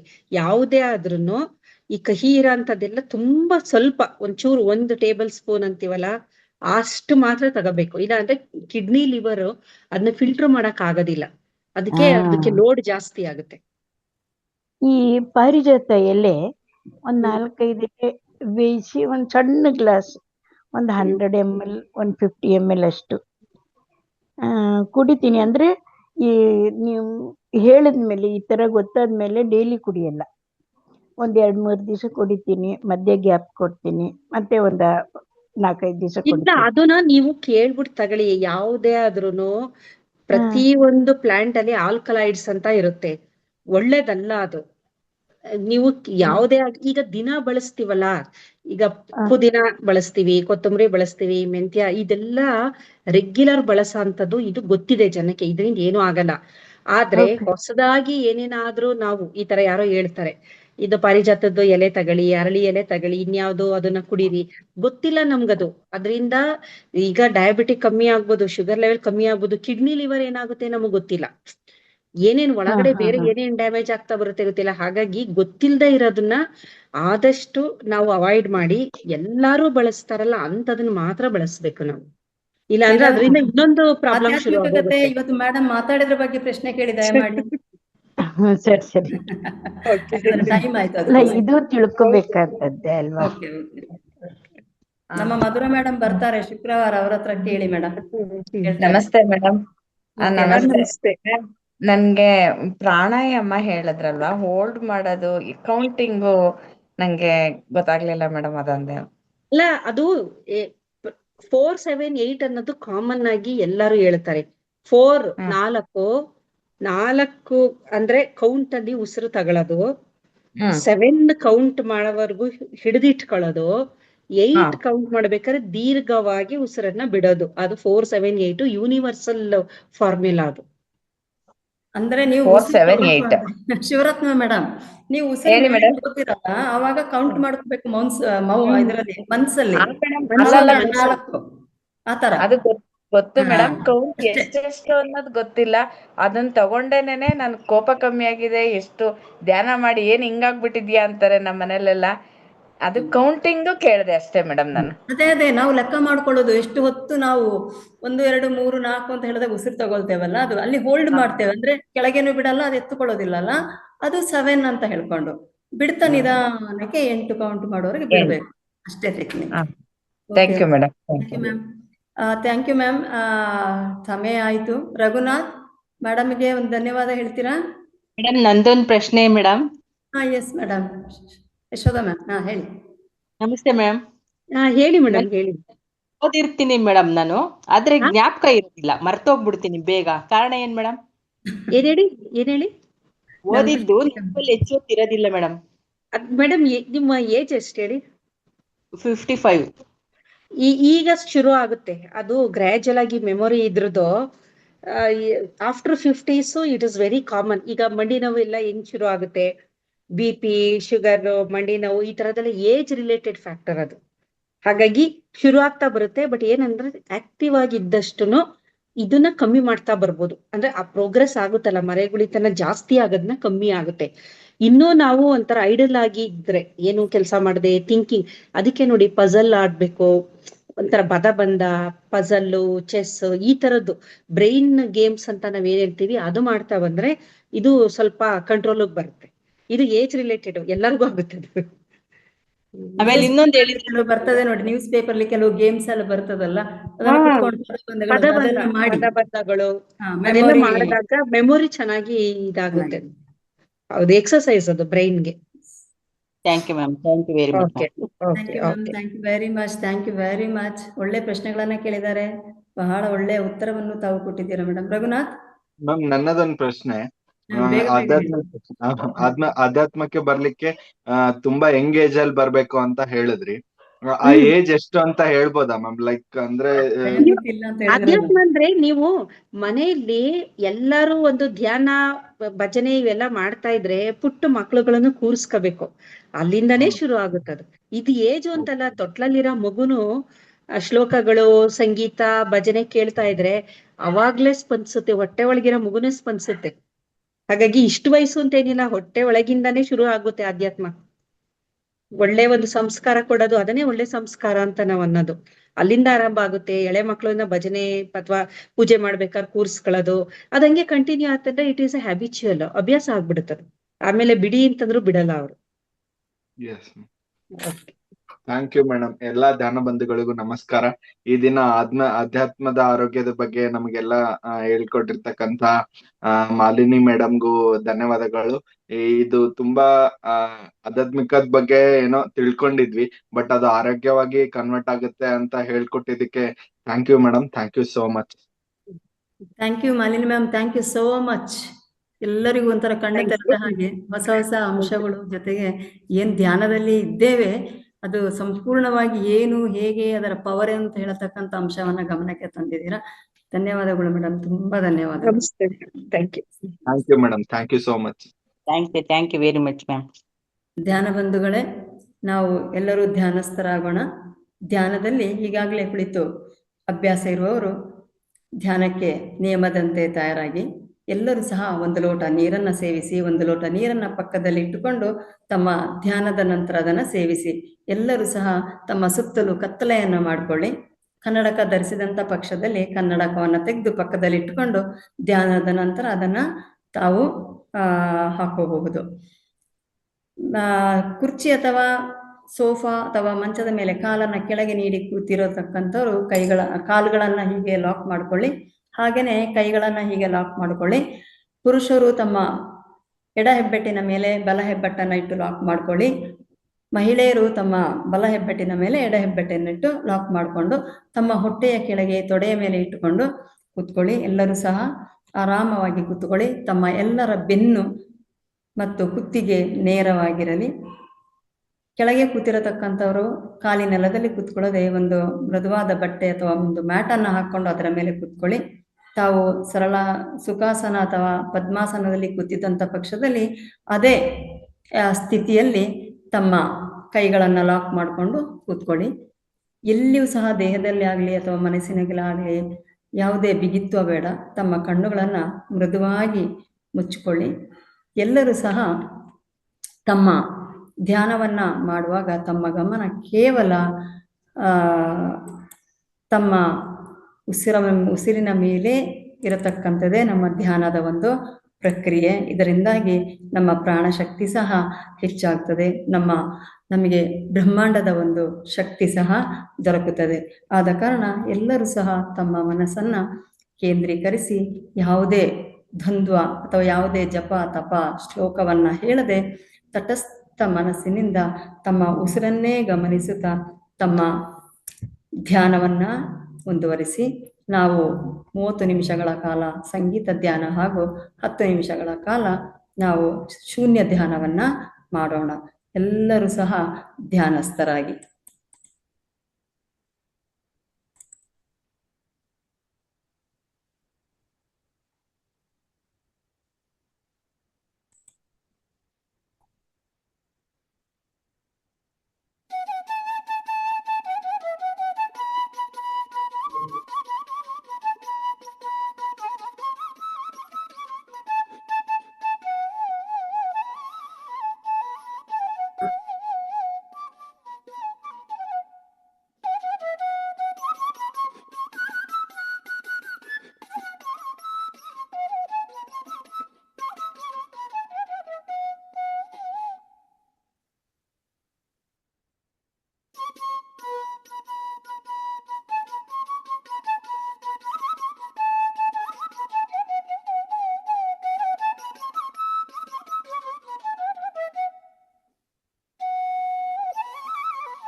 ಮಾಸ್ಟರ್ಸ್, ಇನ್ನು 10 ನಿಮಿಷಗಳ ಕಾಲ ಶೂನ್ಯ ಧ್ಯಾನವನ್ನು ಮಾಡೋಣ. ಯಾರು ಸಹ ಕಣ್ಣು ತೆರೆಯಬೇಡಿ. ತಮ್ಮ ಗಮನ ಕೇವಲ ತಾವಾಡುವ ಉಸಿರಿನ ಮೇಲೆ ಇರಲಿ.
ಮಾಸ್ಟರ್ಸ್, ಇನ್ನು ಕೇವಲ 5 ನಿಮಿಷಗಳ ಶೂನ್ಯ ಧ್ಯಾನವನ್ನು ಮುಂದುವರಿಸೋಣ. ಯಾರು ಸಹ ಕಣ್ಣು ತೆರೆಯಬೇಡಿ.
ಮಾಸ್ಟರ್ಸ್, ಇನ್ನು 1 ನಿಮಿಷಗಳ ಶೂನ್ಯ ಧ್ಯಾನ.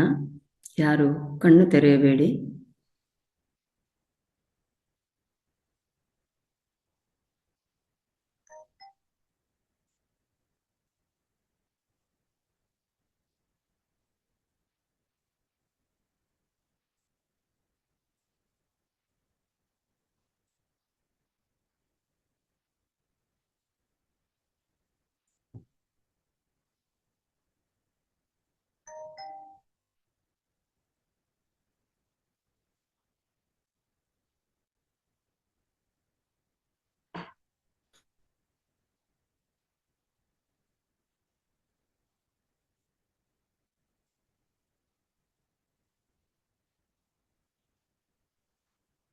ಇನ್ನು 10 ಸೆಕೆಂಡುಗಳ ಧ್ಯಾನ.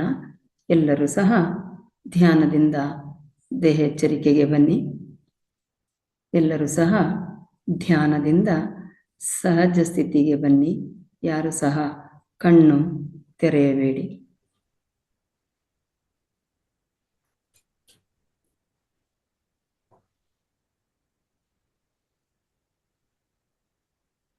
ಒಂದು, 2, 3, 4, 5.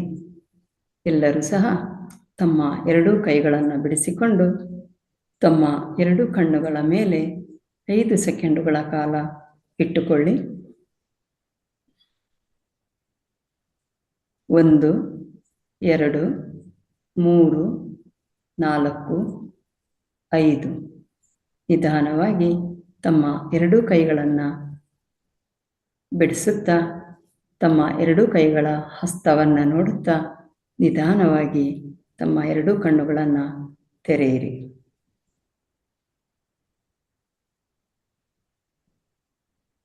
ಧ್ಯಾನವನ್ನು ಮುಂದುವರಿಸುವವರು ಮುಂದುವರಿಸಬಹುದಾಗಿದೆ. ಧ್ಯಾನವನ್ನು ಮಾಡಿದ ಎಲ್ಲ ಆತ್ಮಬಂಧುಗಳಿಗೆ ಧನ್ಯವಾದಗಳು. ಹಾಗೆಯೇ ಈ ಧ್ಯಾನಕ್ಕೆ ಸಹಕರಿಸಿದ ಪ್ರಕೃತಿ ಮಾತೆಗೆ ಹಾಗೂ ನಮ್ಮ ಶರೀರಕ್ಕೆ ಚಪ್ಪಾಳೆಯೊಂದಿಗೆ ನಾವು ಧನ್ಯವಾದವನ್ನು ಸಲ್ಲಿಸೋಣ.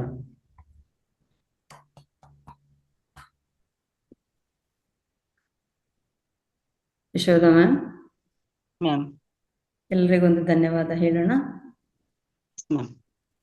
ಇದುವರೆಗೆ ಅದ್ಭುತವಾದ ಧ್ಯಾನವನ್ನು ಹೇಳಿಕೊಟ್ಟಂತ ರೇವತಿ ಮೇಡಮ್ಗೆ ಆತ್ಮಪೂರ್ವಕ ವಂದನೆಗಳು. ಎಲ್ಲಾ ಮಾಸ್ಟರ್ಗಳು ಆರಾಮಾಗಿ ಸಲೀಸಾಗಿ ನಿದ್ರೆಗೆ ಜಾರಿದ್ದಾರೆ ಧ್ಯಾನದಿಂದ.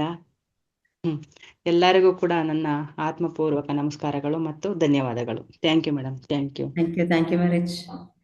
ಹೋಸ್ಟ್ ಮಾಡಿ ಸಮರ್ಪಕವಾಗಿ ನಿರ್ವಹಿಸಿದ ತಮಗೂ ಹಾಗೆ ರಘುನಾಥ್ ಸರ್ಗೆ ಸಹ ಧನ್ಯವಾದಗಳು. ಎಲ್ಲ ಧ್ಯಾನ ಬಂಧುಗಳಿಗೆ ಧನ್ಯವಾದಗಳು, ಧನ್ಯವಾದಗಳು, ಧನ್ಯವಾದಗಳು. ಇವತ್ತಿನ ಕಾರ್ಯಕ್ರಮವನ್ನು ಇಲ್ಲಿಗೆ ನಾವು ಸಂಪನ್ನಗೊಳಿಸೋಣ.